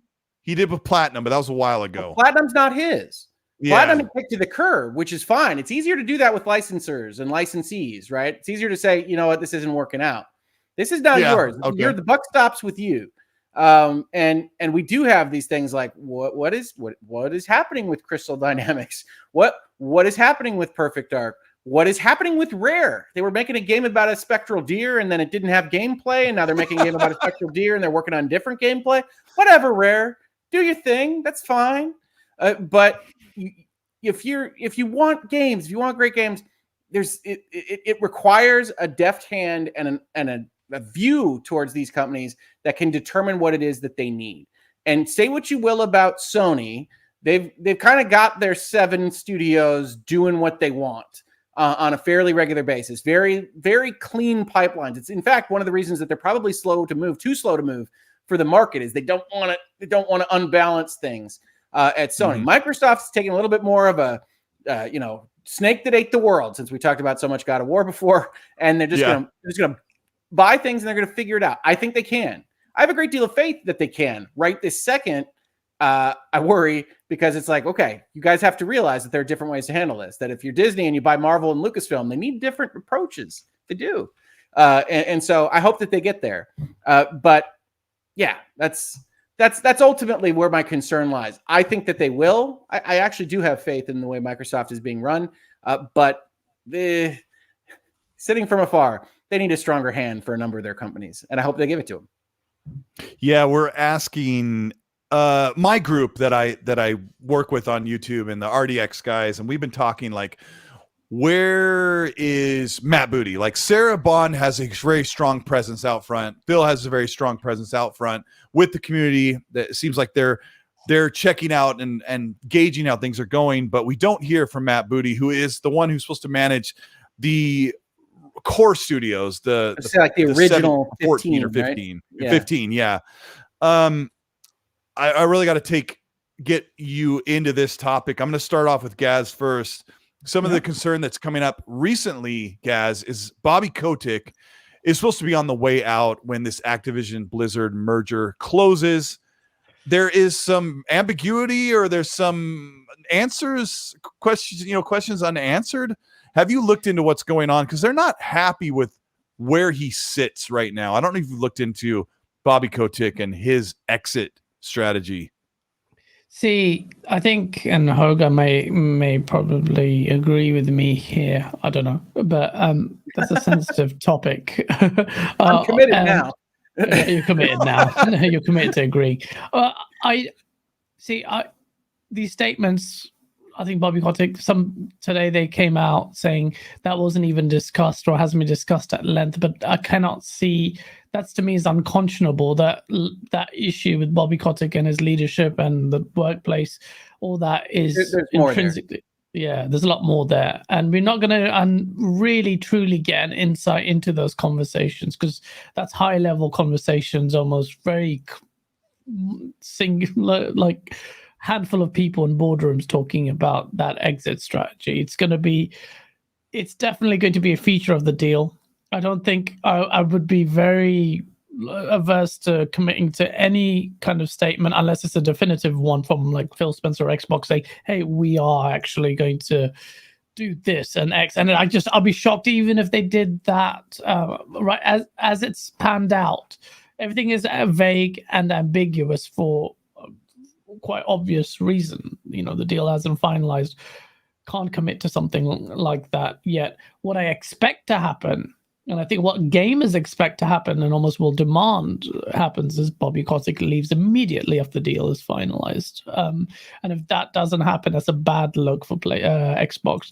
Even if Xbox can I would say that Xbox are compelled the moment the deal is done to, if they can't do that because of whatever contractual obligations or whatever, immediately on the day of I always see things happening. Well, the day of that, the deal gets finalized. If it gets finalized, they'll say, "Look, in the press statement, we're going to do all this, blah blah blah. Bobby Kotick will be here for X number of months, and then you'll have to leave." I think people demand that. I think it needs. They don't want a virtue signal here, but I think it needs to happen. I don't think Bobby Kotick's track record is good at all. But as lawyers here, we can't, you're innocent until proven guilty, and I'm not going to say anything more beyond that. All right, Hogue, you covered this on your you covered this on your channel, and I know that there's some up in arms, and I kind of want to gauge with the audience of what the current situation is and what you think is underway. Yeah, so I did a video today about this language that was identified as supplemental additions to the Activision proxy statement, which is the statement that goes out to shareholders to talk about whether or not they should vote up or down on the merger document. And one of the things I said when I saw this language, which essentially just says Microsoft and Bobby Kotick haven't agreed to anything that'll happen after the merger.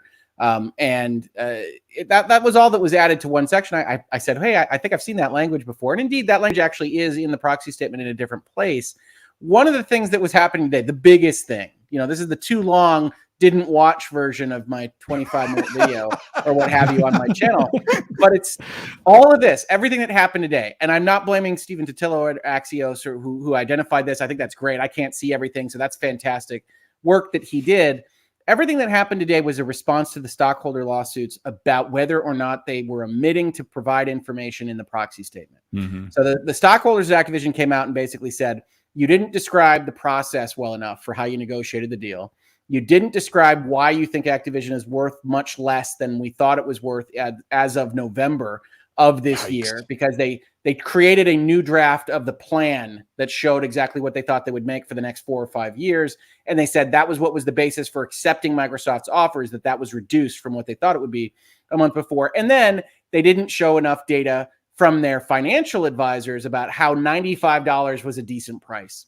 And so everything that got added today, all of the substantive changes to their proxy statement, are designed around 3 things. 1, explaining the process better, as well as how it isn't corruption by the part of management, right? So they add a bunch of references that say the committee that approved this was an independent director, and a non-independent director. So that's a majority independent committee. That's a big deal in American law. If you have a majority independent group of your board doing something, that's a nice blessing for most activities that a board can undertake. Then they reference things that say, like, Bobby Kotick wasn't promised anything, right? Because one of the big concerns that gets released online is that Bobby Kotick is manipulating this for a soft landing. They've already agreed to what that soft landing looks like, et cetera, et cetera. And so they just kind of elevated a bit of language into the section that was highlighted today that says, no, we didn't do that. You say it's unconscionable. I would argue that it's in the gray area of what actually happened and what they're disclosing to the stockholders. You got to be truthful in a statement like this, especially you're in the shadow of a lawsuit, that you weren't truthful. So yeah. I think it is fair to say that they never engaged in what I would consider substantive negotiations of what an exit might look like or employment might look like at Microsoft. Instead, they left that to the side. Does that mean that Bobby Kotick doesn't have any idea what's going to happen after the deal is consummated? No, it does not. We all anticipate, and I think this is right, there really isn't a place for him in a combined company, right? Activision is going to be directly under gaming at Microsoft. They announced that as part of the deal. So they also announced in this agreement that he's got what we call a double trigger on a termination from the company, that if it happens within a year of a change in control, he gets all sorts of benefits. So the question, Yikes. Gaz, isn't whether or not they can do it. The question is whether it's better look for Microsoft to leave him in kind of a CEO role inside Microsoft at Activision to avoid giving him a triple salary severance with these benefits that happen if he's terminated within the first 12 months, or whether it's just better to cut bait entirely. I bet it's the second one because it's just money when you've already spent $70 billion. But like that's money and it's over. Like when you say soft landing, do you mean that he goes out gracefully and doesn't have to go out like that's what was reported in the Wall Street Journal. That's what was reported in the Wall Street Journal. Like what was happening after the DFEH files its lawsuit, then the EEOC comes out, then the SEC comes out, then the Wall Street Journal hit piece comes out. Regardless of whether you think it's merited, it's definitely aimed at hitting Bobby Kotick's reputation. Then Phil and Satya pick up the phone 2 days after that Wall Street Journal article. That's when negotiations start. Bobby Kotick at that point in time is at his most vulnerable. And he's getting, at that point, increased pressure to just resign, which he's not going to do. And so the Wall Street Journal then comes out with an article a little bit later that says, well, he negotiated this entire deal for a soft landing for himself. And when I'm analyzing it in virtual legality, one thing I note is that it's not a great negotiation. Like Activision is in a huge dip when they're negotiating this deal. They were at more than the purchase price at a premium that Microsoft is offering that same year before California sues them. They were trading at like 104 at one point in 2021. And they're taking a $95 price. I said, well, if I'm a stockholder, I might consider just winging it. There's ways that you can try to go get an appraisal from an outside source, even while a merger is consummated. And there's ways you could just sue over the damn thing. And that's what you are seeing now is saying, well, $95 might not be the intrinsic value of Activision, especially if you can jettison management, right? Call of Duty is Call of Duty. King is literally printing money. Like they're just making more and more and more money every quarter. King is the thing that nobody's talking about that is probably driving half of this deal because Microsoft doesn't have that presence with mobile games and free-to-play games. And they want that expertise, the same that Sony wants Bungie's expertise. Things are moving into live services, moving into mobile. And so if they can get that price pushed up, what do they do? What happens, Hogue? Like, what if they can successfully sue or push and negotiate to get that price change? Because Microsoft is proposing this $95 per share, right? The shareholders don't have the capacity to negotiate the price. So when we talk about lawsuits and we talk about these kinds of things, they have a sledgehammer. They can blow the thing up. And that's the leverage that they have. They can go and they can say, look, we believe you breached your fiduciary duty because you were too quick to negotiate this. You told them what your top end price was in your first phone call, Bobby. What are you doing? Nobody who negotiates the contract. Bobby went wingy. We think it's going to be, somewhere between here and 105. Well, you're not getting 105. You're certainly not getting 107 now. So, you're doing some weird things in negotiation. You're settling on a number that the board authorizes you to settle on, but that we fully believe is under the control of Bobby Kotick based on its composition, based on how it's acted, et cetera, et cetera. And you're agreeing to a number that there's going to be at least a little bit of friction on. Now, does that mean that I think the shareholders aren't going to vote it up? I do think it's going to be approved at the vote in 10 days. So at that point, once the majority of the shareholders approve it, it's very difficult to win any kind of complaint at a shareholder level. So it's really just fighting for time right now. But long story short, they can't affect it at that granular level. They can't negotiate that deal separately. They can just say the board didn't meet its responsibilities. It violated its duty of care in terms of the process. It violated its duty of loyalty because you're favoring management over the actual shareholders that own the company, et cetera, et cetera. And there's a lot of lawsuits right now flying around because in any big deal, they always fly around. But ultimately, I think this deal is going to be approved by the shareholders on 4/28, and it's going to be announced as approved by the shareholders. I think they said the next week, the first week of May. So that's going to happen, in my opinion. And then things move forward from there. Then you go with regulators and everything else that we've talked about at length. So that pushes the next step to the FTC, and then the EU would be the next step after that? No, they'll happen simultaneously. So the jurisdictions are all going to look at this thing at once. And Microsoft has said there are 17 that need to approve based on their worldwide presence, but that they're only really worried about 4. And that's the US, that's the UK, that's the EU, and that's China. And realistically, China and the UK are unlikely to stop this. So it's really the US and the EU. The EU tends to be slower than the US. They tend to come in last, and that's when the deal actually gets closed. You'll get a notice that the EU approves, and then like a day later it'll close. They're generally last in terms of this process. but they are worried about the FTC clearly. And I think with good reason, based on what we're seeing coming out of there, not because I think they have an antitrust problem. I mean, I think that's the distinction that people have to understand about law and politics and everything else. If I'm just sitting here looking at this, analyzing it from a Sherman precedent act, from a Clayton precedent, everything else, I'm saying they're probably fine. However, you have to take into account the political situation. And the FTC seems to want to present as activist and hammering tech companies. And when you've got that, you've got a recipe for potential problems. Okay, I got a super chat here that goes towards the direction of Gaz. Boba Fett Gaming says with a Australian $5, he says, does Microsoft get crucified if Bobby gets off relatively clean?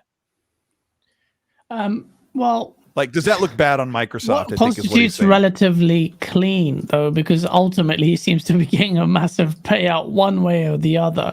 I think eventually, I mean, people will complain either way. People have already complained now that, oh, that's not great. Bobby's going to get a payout. And they're complaining on that, the mere notion of him getting one in the future.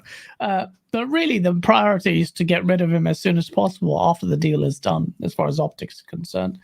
Gaz is 100% right on this, by the way. And that's the one thing that people are struggling with, because it's not necessarily what we would call fair, but because Bobby Kotick grew a bankruptcy company to what Activision is, because he has shares in that company, because he's not named in the lawsuits against his company, then what you're really talking about is, if you want to excise him from all this, it's buying his shares. And buying his shares is going to net him a huge amount of money. So that was always a part of this equation, and it's not Microsoft's fault. Doesn't mean you can't say, hey, it doesn't look great for Phil to accept a Lifetime Achievement Award during the same time that they're speechifying about, getting toxicity and everything else out of gaming. You are definitely giving the golden parachute. You are paying for it. You're constructing it. You're building it. You're papering it with the money you're going to give Bobby.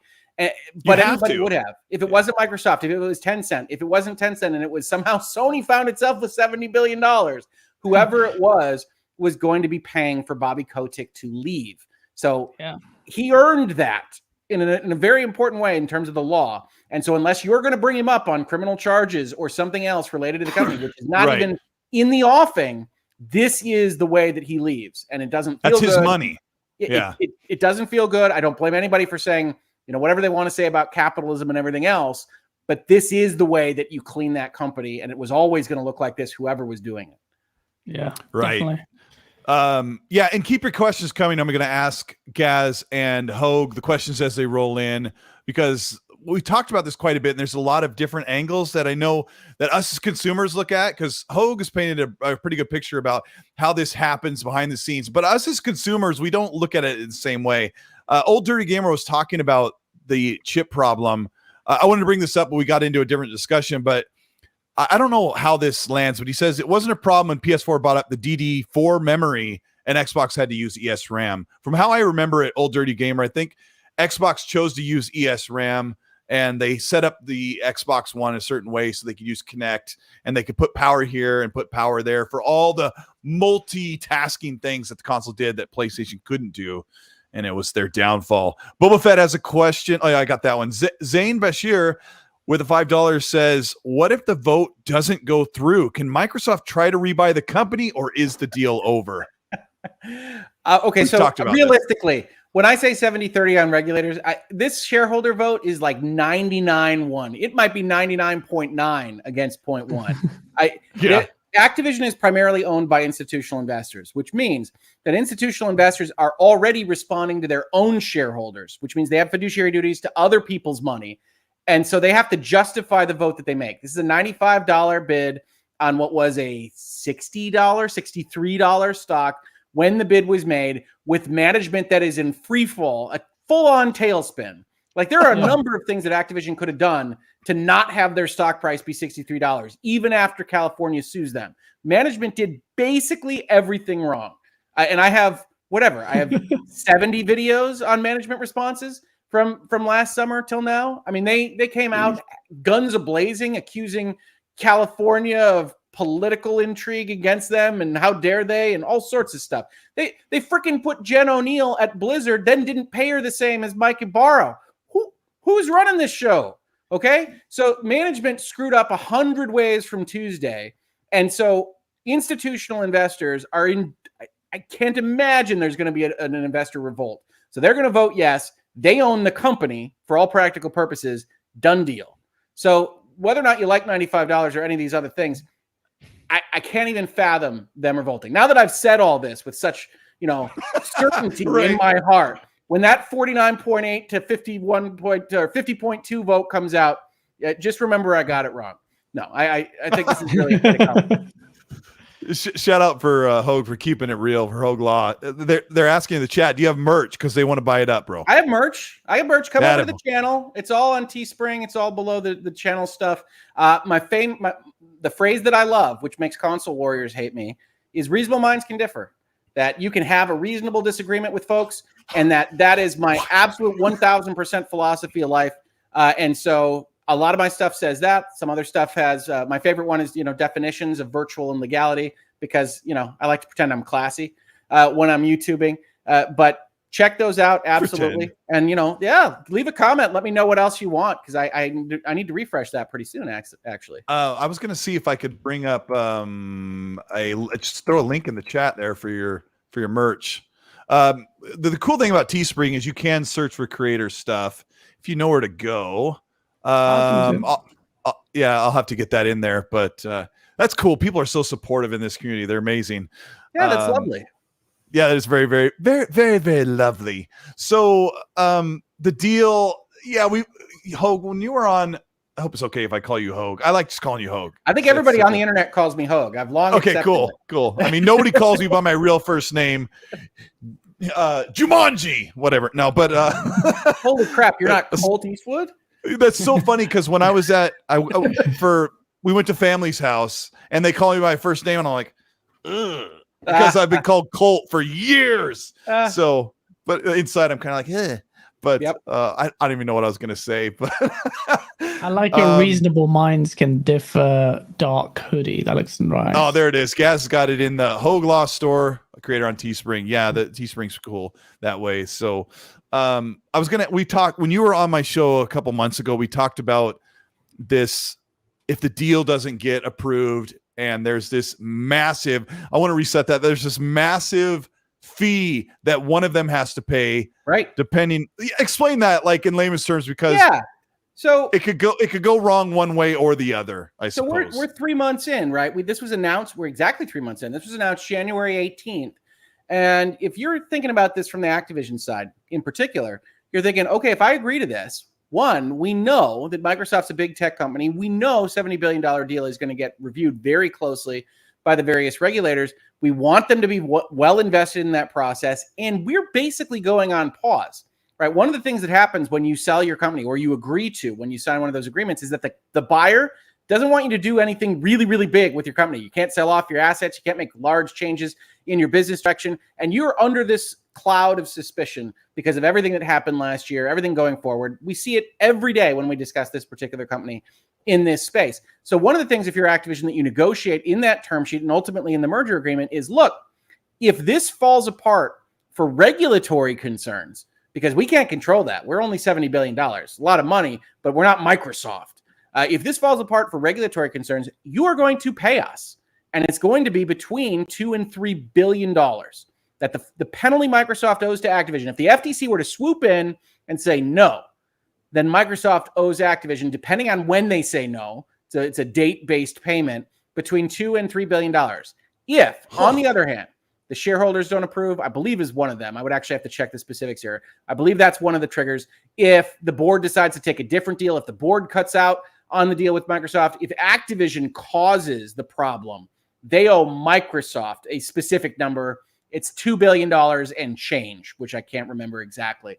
But it's huge amounts of money to make sure that they are serious when they put a ring on it, that they are not just fooling around, that they are actually intending to go walk down the aisle. So Microsoft and Activision are both billions of dollars invested in their relationship going through at this point in time. And if it doesn't work out, that's chump change for ultimately Microsoft's bottom line. But I will tell you this, no one doesn't care about losing $2 some odd billion for no reason. All right. Even Microsoft.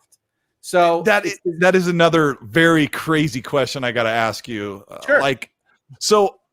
If I'm following this correctly, if the EU, if it gets through the EU doesn't approve it, like could this fall apart? Yes. Like it would be over, and who would have to pay? It's not like that. They would be a regulator. If the FTC rules against it, if the EU rules against it, chances are that's actually going to lead to a negotiation of some kind, whether or not it's a divestiture of certain assets, whether it's a restriction on what they can do with the assets that they buy. We don't know what that looks like. It doesn't necessarily mean they go straight to absolutely not. We're going to sue you to prevent this deal. That doesn't necessarily happen. It can in certain places. We saw it most recently in tech with NVIDIA and ARM. But that's not the most likely outcome. The most likely outcome is that the FTC or the EU tries to put forward what we call a consent decree, which says you agree to these restrictions or this divestiture or whatever else the FTC or the EU demands. Then it gets dicey with respect to the contract, because if Microsoft thinks that it's overwrought with what they're asking, they can say no. And then there's an interpretation of the section in the contract about whether that triggers their penalty or not. Whole bunch of stuff happens that probably isn't worth going down fully the bridge, because there's 70 million different variations of it from here. But suffice it to say, if one of the regulators steps in and Microsoft basically voluntarily says, no, that's not good enough, they stop the deal, they're going to owe Activision money. Wow. And that's the bit that the restrictions that the FTC may add. I don't know how invasive they can be in levying those. As much as they want. So the thing about this, and that's what the people like, you heard, I think it was Michael Pachter say, well, maybe they'll restrict the Bethesda games. And people came out of the woodwork and said, well, that deal's done. It's like, no, you don't understand what the consent decree process is. Once the FTC decides, and they have to decide this in order to engage in this, they decide that the combination of Activision and Microsoft lessens competition in some important way. And I've said for a long time that if they were so inclined to do that, they would focus on cloud gaming, they would focus on cloud technology, they would focus on subscription services, because those are nascent markets right now. Sure. If they built that story and said that was a problem, at that point, the FTC can basically ask for anything, right? Yeah. So the FTC can say, look, here's our weapon. Here's what Congress has given us. We can nuke the deal. At that point, if they're afraid of the monster that is like Xbox's gaming service platform, right? Because that's kind of a thing that the others aren't doing. That's what you're getting at. Like Nintendo and PlayStation don't have a big muscle in this cloud gaming and service-based thing. Well, we have to monopoly. I want to ask about. We have to hypothesize a little bit, because one of the things we see is that Xbox has one of the biggest cloud server infrastructure technology companies in the world. So if they're using Game Pass as a front door to sell their cloud services, and then that's competing in a way that is seen as unfair because they're sucking up content and not allowing Amazon to fight, or not allowing PlayStation to fight, not allowing PlayStation Plus to get off the ground. You can frame a story. What I've told everybody on my channel in Virtual Legality is basically, I think this is not a great story. But when we're talking about a regulator and they want to stop the deal, you can coax it into a story, right? You can figure out a market that would be monopolized by Microsoft in this fashion, and it's killing nascent competition and it's hurting competitors, et cetera, et cetera.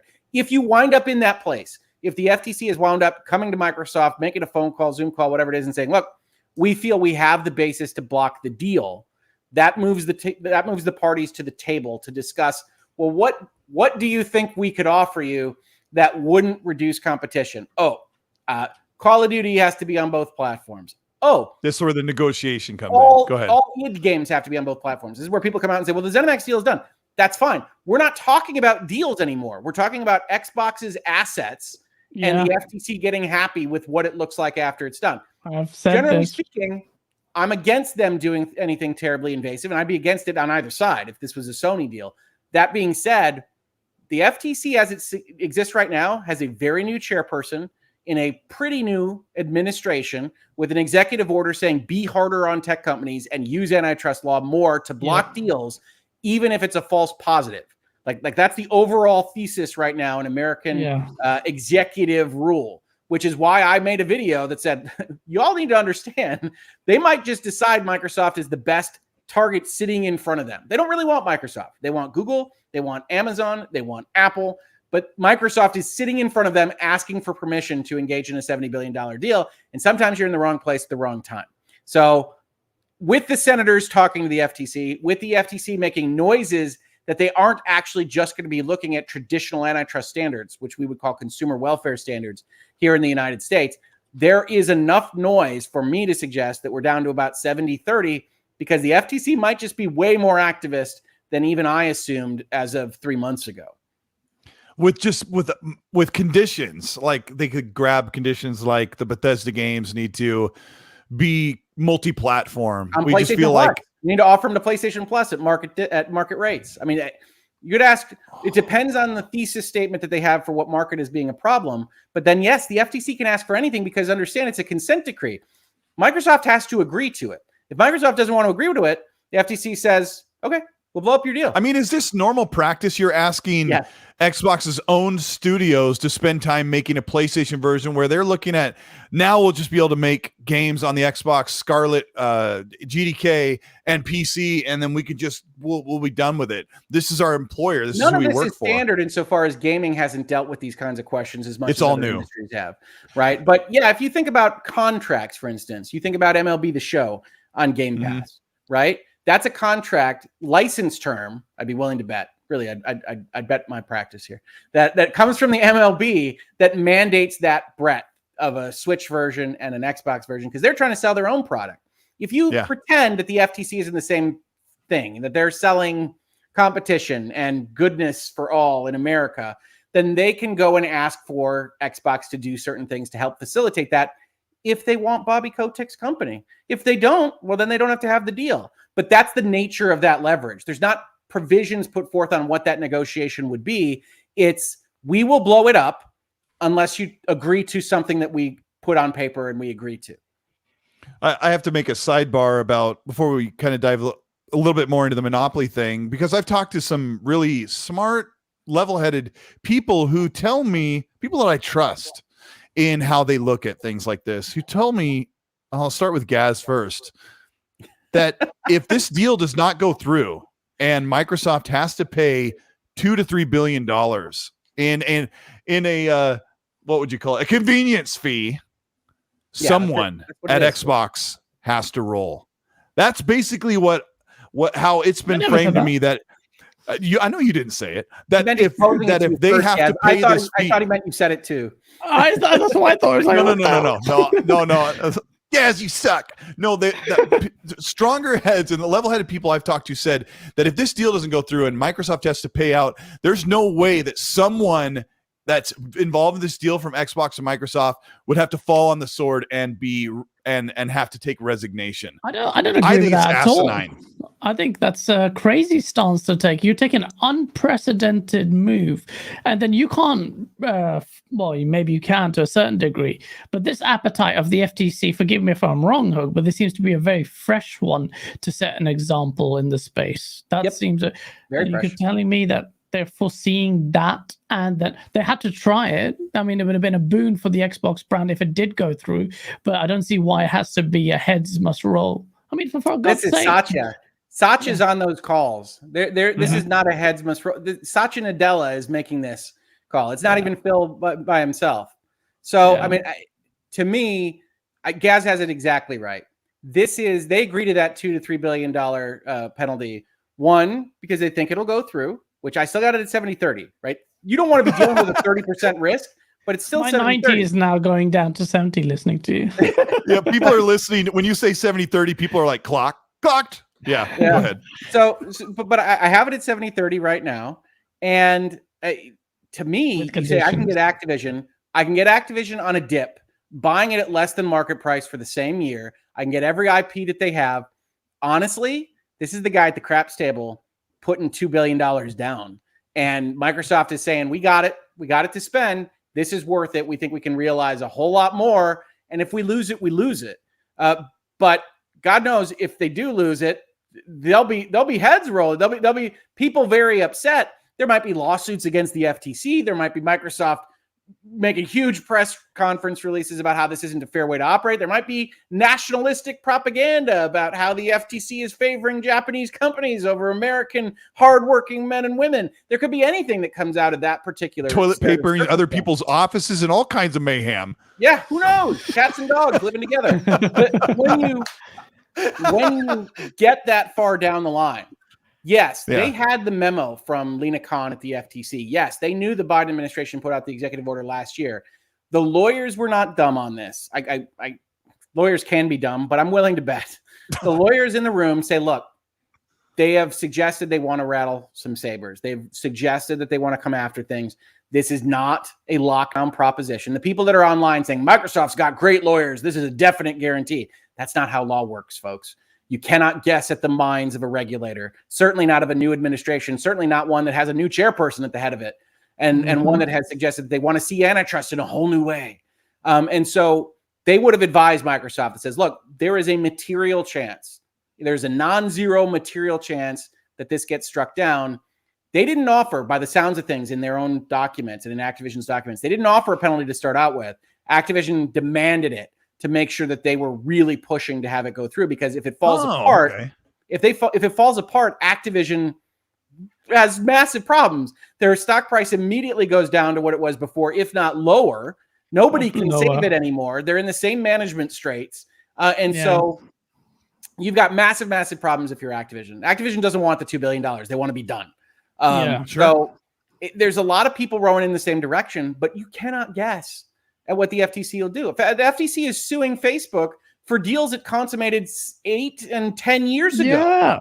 So ridiculous. I mean, the FTC is very activist right now. Some people are going to be entirely behind that. Some people are going to be against it. You know, I'm a corporate lawyer. In general, I'd like to see deals be more certain for companies that want to engage in them. But as we look at this, heads will roll only if somebody's just particularly upset that day and feels like firing someone, because otherwise this is an educated bet as to what they see as a massive upside asset. And $2 billion is nothing compared to the 70 plus they think they can realize. They wouldn't be spending 70 if they don't think they can make 150. You know what I mean? This is a chance for them to lock in certain important assets. I can't possibly see anybody getting too upset if the FTC does something that really, in all honesty, as Gaz said, would be unprecedented. That's why people are online saying that they never do this. I've just seen too many unprecedented things when we start talking about executive branch agencies in any administration. This is not a Biden administration thing. Yeah, absolutely. Yeah, this isn't the crazy part. The conditions that the FTC, one way or the other, this is how I see it, Hogue. Look, if your 70-30 is to be believed, which I do believe it a lot more than my 90 now, seems way too... Sorry about that, guys. I'm sorry, you just I feel guilty. Hey, man. Damn it. No, but 70 is still good. 70 is still more than 50. It's still good. I have had lesser odds on the poker table, but I would say the thing I would... based on this appetite for political grandstanding or settling an example for the FTC or whatever, I cannot fathom this deal going through of this enormity, of this size, of this already getting political exposure from your senators and all that, not going through, even with the 70-30, without conditions. And the question I think would be, what are those conditions? Because that could be fundamental to us as gamers, because we have to think about what that means for us as gamers, as well as obviously. I've had to explain this a couple of times. To me, the 30 includes a consent decree that would substantively change the deal as announced on January 18th. Something that doesn't include the entire purchase, or that changes or fundamentally what you think that Microsoft is getting. So I do think there's probably another chunk of percentage that you get the deal in some malformed mutant fashion that Microsoft accepts because it's still more valuable than not entering into the deal. But there's a whole host of restrictions that the FTC could ask for that Microsoft would be fine with, because it would already be swimming within the lanes that they plan. Right? Yeah. There's a whole like they could.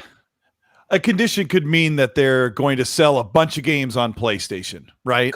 Outright. But generally speaking, the FTC should be avoiding, and I suspect that they would be, things that are just directly advantageous to another market participant. You're trying not to pick winners and losers if you're running an executive branch agency enforcing antitrust law. Doesn't mean they won't.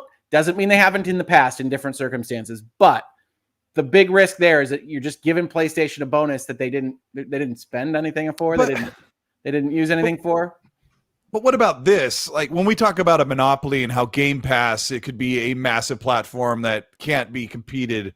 Every game that comes to Game Pass also comes to Xbox Series S and X and PC. So Xbox's games, and as I framed this very strongly when they had intent to buy Bethesda, was that Xbox's games are everywhere except for a PlayStation. So when you talk about a monopoly, they're talking about putting their games almost everywhere. They're not locked out. Like if Xbox's plan was to make this streaming or subscription, $9.99 a month, here's our games and they're only here like Netflix does.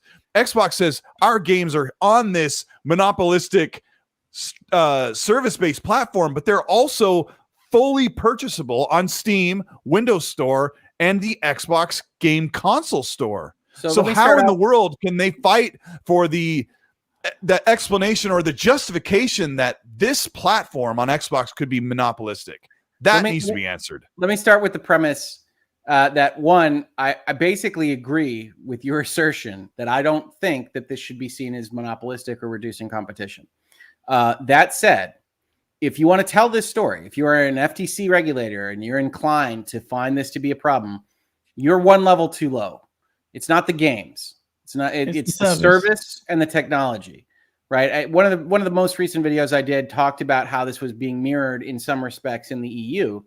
The EU right now is investigating Microsoft for illegal antitrust activity based on its cloud services and effectively bundling and requiring other hardware operators to use certain aspects of their cloud services in a way that is untoward under EU regulation. Now, that still hasn't progressed very far.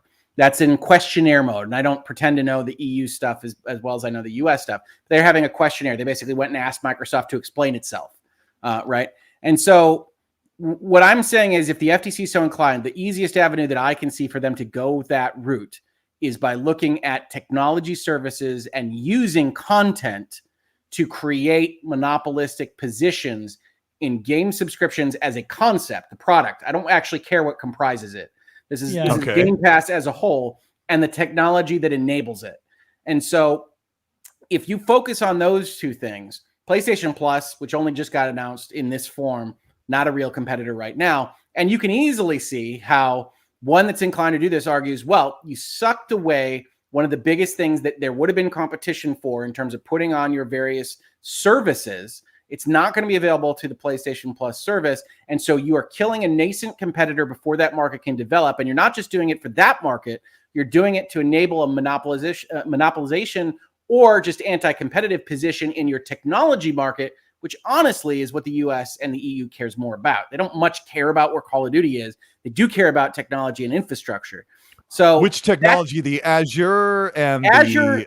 Well, Azure is a portion of it. I call it just the cloud computing part of it. Azure is the biggest part that Microsoft has. And again, remember, Congress is really concerned about Amazon and Google and everything else. That's one area where they actually compete, is that cloud services infrastructure. So again, I find myself having to sit here building a case for what this would look like in practice because I don't think it's a good argument. But when you say, hey, the games will be everywhere, it's very unlikely to end on the games. That's what Microsoft keeps trying to frame it as. And I think that's right. Microsoft says third in revenue, even if we add them, games are everywhere. We're doing our part. It's not games. It's the service and it's the technology that you would go after in this particular way. And again, if this happens, if the FTC actually makes this threat to Microsoft, we actually won't hear about it. If they start, that's what I was going to say to you. I was going to ask you that. Yeah. How do we know? When do we know? You'd hear if they do. If they came to blows, basically. So I'm going to go to the most recent one that we saw because I think it's the easiest way to kind of articulate this. I did cover this in Virtual Legality, but we saw NVIDIA try to purchase ARM, and the specifics don't matter. The FTC rejected it. Then the FTC sued to block it. And one of the things that came out with the defense answers from NVIDIA was, hey, FTC, we've been talking to you for months about the ways that we were going to agree to not have an anti-competitive position. We were going to promise to offer ARM services to all of our competitors. We were going to promise to not lock out X, Y, and Z. And you get a very transparent, unusual kind of look appear into how this works, which is for months before that lawsuit kind of went down, NVIDIA is desperately trying to offer the FTC things that will let them buy this company. And the Yeah. FTC basically says, nah, and then sues them. And so what's going to happen is if the FTC makes a move against Microsoft and says, look, we want to block the deal, but we need a consent decree, which I agree with Gaz. I think even for optics, the FTC is going to want a consent decree. And you'll be able to tell when it finally comes out whether or not it was just optical or not. But I think they're going to ask for a consent decree. That's one of the reasons why you see Satya Nadella very early on say, we think we are great actors in the marketplace and fantastic citizens of Earth. We do not need a consent decree to do what is right for all. Our games are everywhere. Well, I made fun of it a little bit because they just come out of nowhere with like a Call of Duty shall be everywhere. We are entirely in favor of openness for everyone. No one needs a consent decree. And I'm like, okay. So that's the opening volley of Microsoft's PR. That also that's what you saw. That's what you saw that week. Yeah. Yes, that's the opening volley. And that's also telling you a very important thing, which is that the FTC is actually putting pressure on them. So they are already engaged with conversations all the time with the regulator. They're asking for information. They're getting it to them. Maybe they're upset about what they got. They're doing all sorts of things behind the scenes. They will be the first to know if the FTC intends to put real requests and restrictions on this. And that will be a discussion that is had behind the scenes without us knowing, generally speaking. Realistically, when do you think the deal will go? Because some people are saying it was going to happen this year, and I found that unconscionable. I said it's going to happen next year. I like spring of next year. Spring of next year. Okay. I think generally speaking, when you're putting things together in like a document like we saw in January that says, hey, we hope to get it done by summer of next year, generally that's trying to have a bit of a buffer for what you think you can actually get it done on. But certainly even at that moment in time, this is definitely part of that first video in the playlist when I'm like, oh my God, they bought Activision. Is saying, look, nobody puts this is going to close a year and a half from now if they don't know they're going to get all hellfire from the regulators. Microsoft and Activision both signaled immediately that they knew this was going to get a whole big process from these various regulators. Yeah. Hargi Chani asks, could ABK hypothetically acquire someone before the Microsoft deal finishes? It would have to be consented to by Microsoft. So part of the merger agreement that you see is essentially a whole bunch of what we call covenants, which is because we're lawyers and we like to use fancy code words. Those are promises that one party makes to another. And so Activision has basically made a series of promises that say, we aren't going to do anything to mess up anything. We're not going to spend huge amounts of money outside the ordinary course of business. We're not going to sell our assets off from under you because they can't shut down studios, right? We're not going to, can they? So again, what they've got is because they've merged one. They've got a broad-based ordinary course of business right. So that can encompass a whole bunch of things that would ordinarily be done if they were just operating outside of purchasing Microsoft. But in general, if you were sitting in front of me and you're Activision, I would say it's inadvisable to do anything super wacky. Closing studios, doing various things. I don't know, unionizing one of your studios. That kind of thing has to go through consent process from Microsoft. And Microsoft has already signaled, because it's the politically right thing to do in this current environment, that they're not going to get in the way of Raven unionization, but they're also not going to help it out. So there's all sorts of things happening. But basically what you need to take away from it is Activision has promised to be as close as possible to the Activision of January 18th, 2022, when they finally actually sell the company over to Microsoft. And everything that deviates from that is going to require Microsoft's permission right now. That's crazy because they don't own them, because Vicarious Visions was folded into Blizzard. Help me out. Blizzard. Yeah, Blizzard. Yeah. They became part of Blizzard. That made me sad. Vicarious Visions was really doing good stuff. Both with the Diablo 2. The Diablo 2 remastered was fantastic. I think they did the Spyros. I want to say they did the Spyro remasters. They used to make the Crash Bandicoot games. I think they helped with Tony Hawk. I can't remember. I covered that stuff a long time ago, but that is kind of a strange thing that they fold a studio in and Microsoft has to say, we'll allow it. Yeah, well, Vicarious was before that. Vicarious is part of the Jen O'Neill saga that Activision was just screwing up from beginning to end. But yes, if they were to try to do that same thing now, if you were to say, hey, we're going to take High Moon Studios and fold them into I don't know, Sledgehammer, that would require consent. Yeah. I'm just trying to remember Activision subsidiary names. I got two. Those are both owned by Activision. You're doing a good job. You're doing a good job. Let me grab a couple supers here. Yeah, it's so hard to remember some of these studios, especially as they move around ownership all over the place. The one that I always forget is that Embracer owns Gearbox now. I never remember that one. Yeah, I mean, we got to do it. You just have to Google it once in a while. Lord Star Killer, thank you so much for the $20 super chat. It says Xbox is so much more competitive this gen, and sales show this. Thanks to Hogue Law for all the great info. Watching the Nuggets and the Warriors game 2. I like that. Sports and podcasts. Good. That's the best. Yeah, appreciate that. Thank you so much, Lord Star Killer. Udana Kizada says Gaz is being humble. Go to GameOnDaily.com and check it out. Get the shirt that David Jaffe says smells great. Oh yeah, I forgot. Gaz sent him a really cool custom pipe and a was it soft She shirt? smokes to this. Well, he doesn't smoke, but in every video you see him chewing on it. It's like amazing for me to see him. I actually saw a meme with him with your pipe in his mouth that I can't describe here, but it was in total respect for him and maybe disrespect for someone else. But I love it. He opened up the box and he's like, "Oh, it smells so great." Because Gaz like, you know what? It smells so good. Disclaimer: the shirts that come from because the Teespring produce it, they don't smell so great. I had to spray this on it. That's Tom Ford ombre leather. So if you're a man of discerning actually this is I think it's unisex, but it suits men more in my opinion. But it's got really some nice. Gaz's sexual essence right there. It can work. Yes, it can. Yes, it can. Yeah, this is the XC Podcast. I hope you guys are having a good time. We've got about 22 more likes to get to 500 to show a personal goal of mine. I'm here with Gaz from Game On Daily. He runs an aggregate site, which we'll talk about here in a minute. And I'm also here with Richard Hogue of Hogue Law and his virtual legality team on YouTube, his one-man team. It's amazing.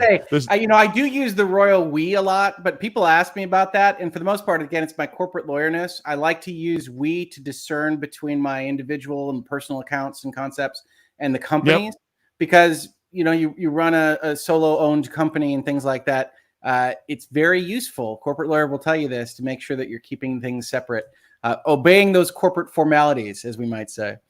And the company has its own legal personality, so you should treat it as that. Get your that way. If Hogue says we like this game and you don't like it, he can say, "Oh, I was talking about the other guy." Yeah. So it's a good catch-all, right? That's virtual legality's opinion. It's not mine. You know how it is. but I did get all the achievements, but I don't know. What can I say? Start talking like Gollum. Just stop me, will you? I love that so much. It's been a great show. I'm going to hand it over to the panel. And special shout out to these two for taking their time. And it's very, very late on the East Coast for Hogue, and it's even later for Gaz. I appreciate you so much. Gaz, this is your opportunity to tell the chat what they have to look forward to tomorrow. You've been working your butt off. Brag. Tell them what's going on.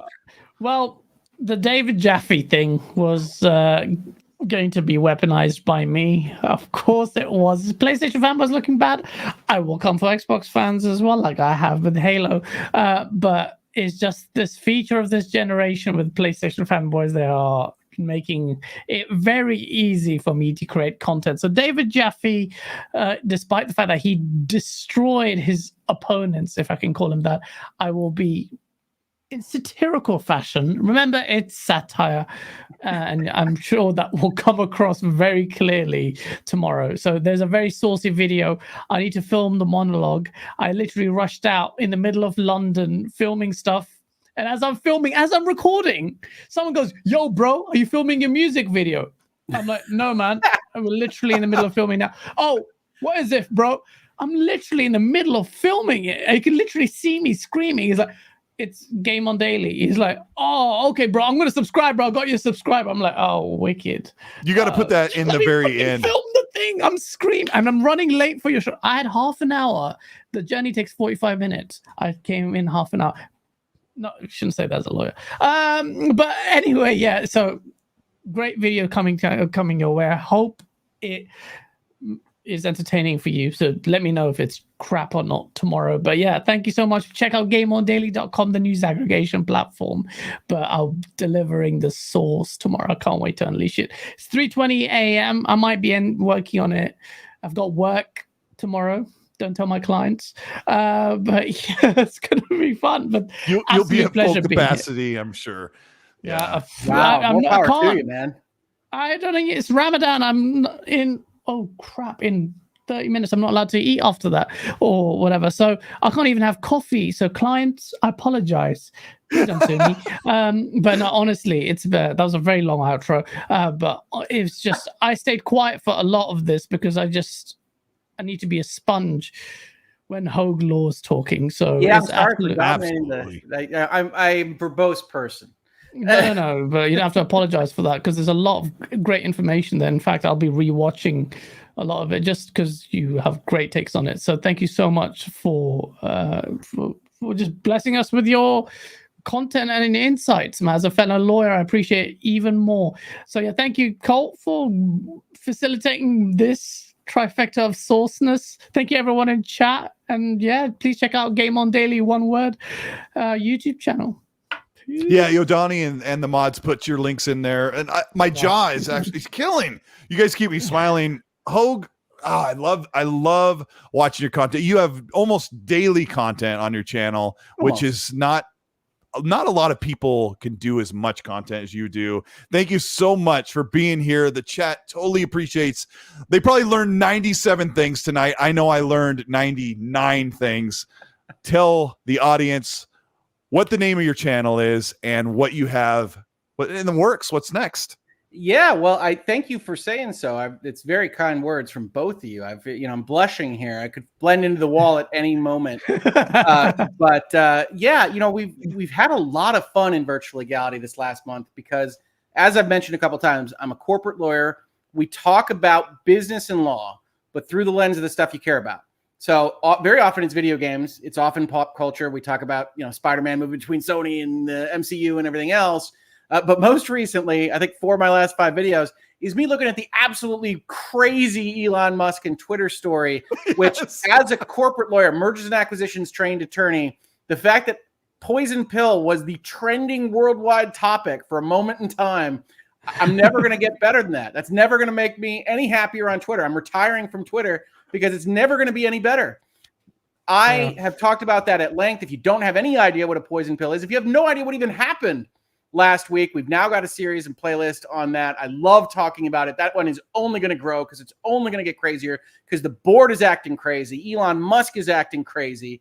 And on top of all that, we've got Activision Blizzard versus California drawing in political corruption complaints against Governor Gavin Newsom we've covered in this space. So for the most part, I treat the channel as kind of following up on various news stories and dealing with long threads and playlists that I can elucidate, hopefully, various little aspects of the law as they come to fruition, right? So we talk about, hey, this is what it means when the NLRB is going to take up this question of whether or not the Raven QA workers can associate in a union. That's a video. When we talk about what a poison pill plan is that the board of Twitter just adopted, that's a video. So if you like that stuff, that's all in virtual legality.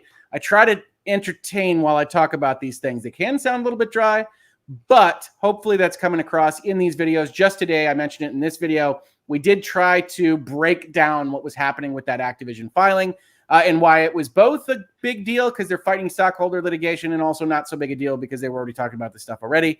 And if you like that kind of stuff, check us out. It's youtube.com/HogueLaw. Also searching for virtual legality gets there. And if you like other takes of a different variety, whether it's about Michigan sports or other things that I just happen to talk about, I'm on Twitter @HogueLaw. And as Colt was nice enough to bring up at the top of this video, I am a contributor at the Seasoned Gaming Bitcast, which is available every Sunday at 11 a.m., which I have to caveat, does not include this coming Sunday. So there you go. We're going to have episode 200 of that Bitcast 2 weeks from yesterday. It's going to be a big-time deal, big-time show. It is fantastic. I could not be prouder of what that show is becoming. So please do check it out if you are at all interested in talking about games with essentially seasoned gamers, older folks with analysis and law and business and that kind of thing. That's my pitch. And thank you so much for having me on today. Yeah, thank you. And for those who are listening audio only, that is HOEG Law. If you want to check that out. I know, you can take all kind of guesses. People spell it 1,000 different ways. So I know I appreciate that spelling. It is HOEG. If we get popular enough, we'll start to dominate those misspellings, but not yet. Not yet. Yeah, I really do appreciate it. Yeah, and all of that does sound very enticing. I know the chat loves to talk about what's going on in the gaming, the business side of it, and maybe a mature take with a couple of jokes here or there. This has been the XNC Podcast. Thank you to over 900 people who are watching live, and the chat, the amazing mods, Udana Kazada and Happy Bomb, for holding down the fort and making sure everything stayed relatively PG-13-ish. We really appreciate all you do for the show. This will be on demand on Google, Spotify, and Pocket, and Apple Podcasts, so you can check that out, and also on demand on YouTube. Thank you so much, Gaz and Hogue. Wave goodbye to the audience if you'd like to, because we're on camera, because hey, that's what we do. It's great. It's good to be on here and see our smiling faces. Thank you so much, guys. We're gonna hit the button, so we are out of here. I get these goosebumps every time. Sorry, the peasant for the auto-tune. There we go. There was no auto-tune tonight. Thank you, guys. We'll see you next week. This is the XNC Podcast, and have a good night. Peace.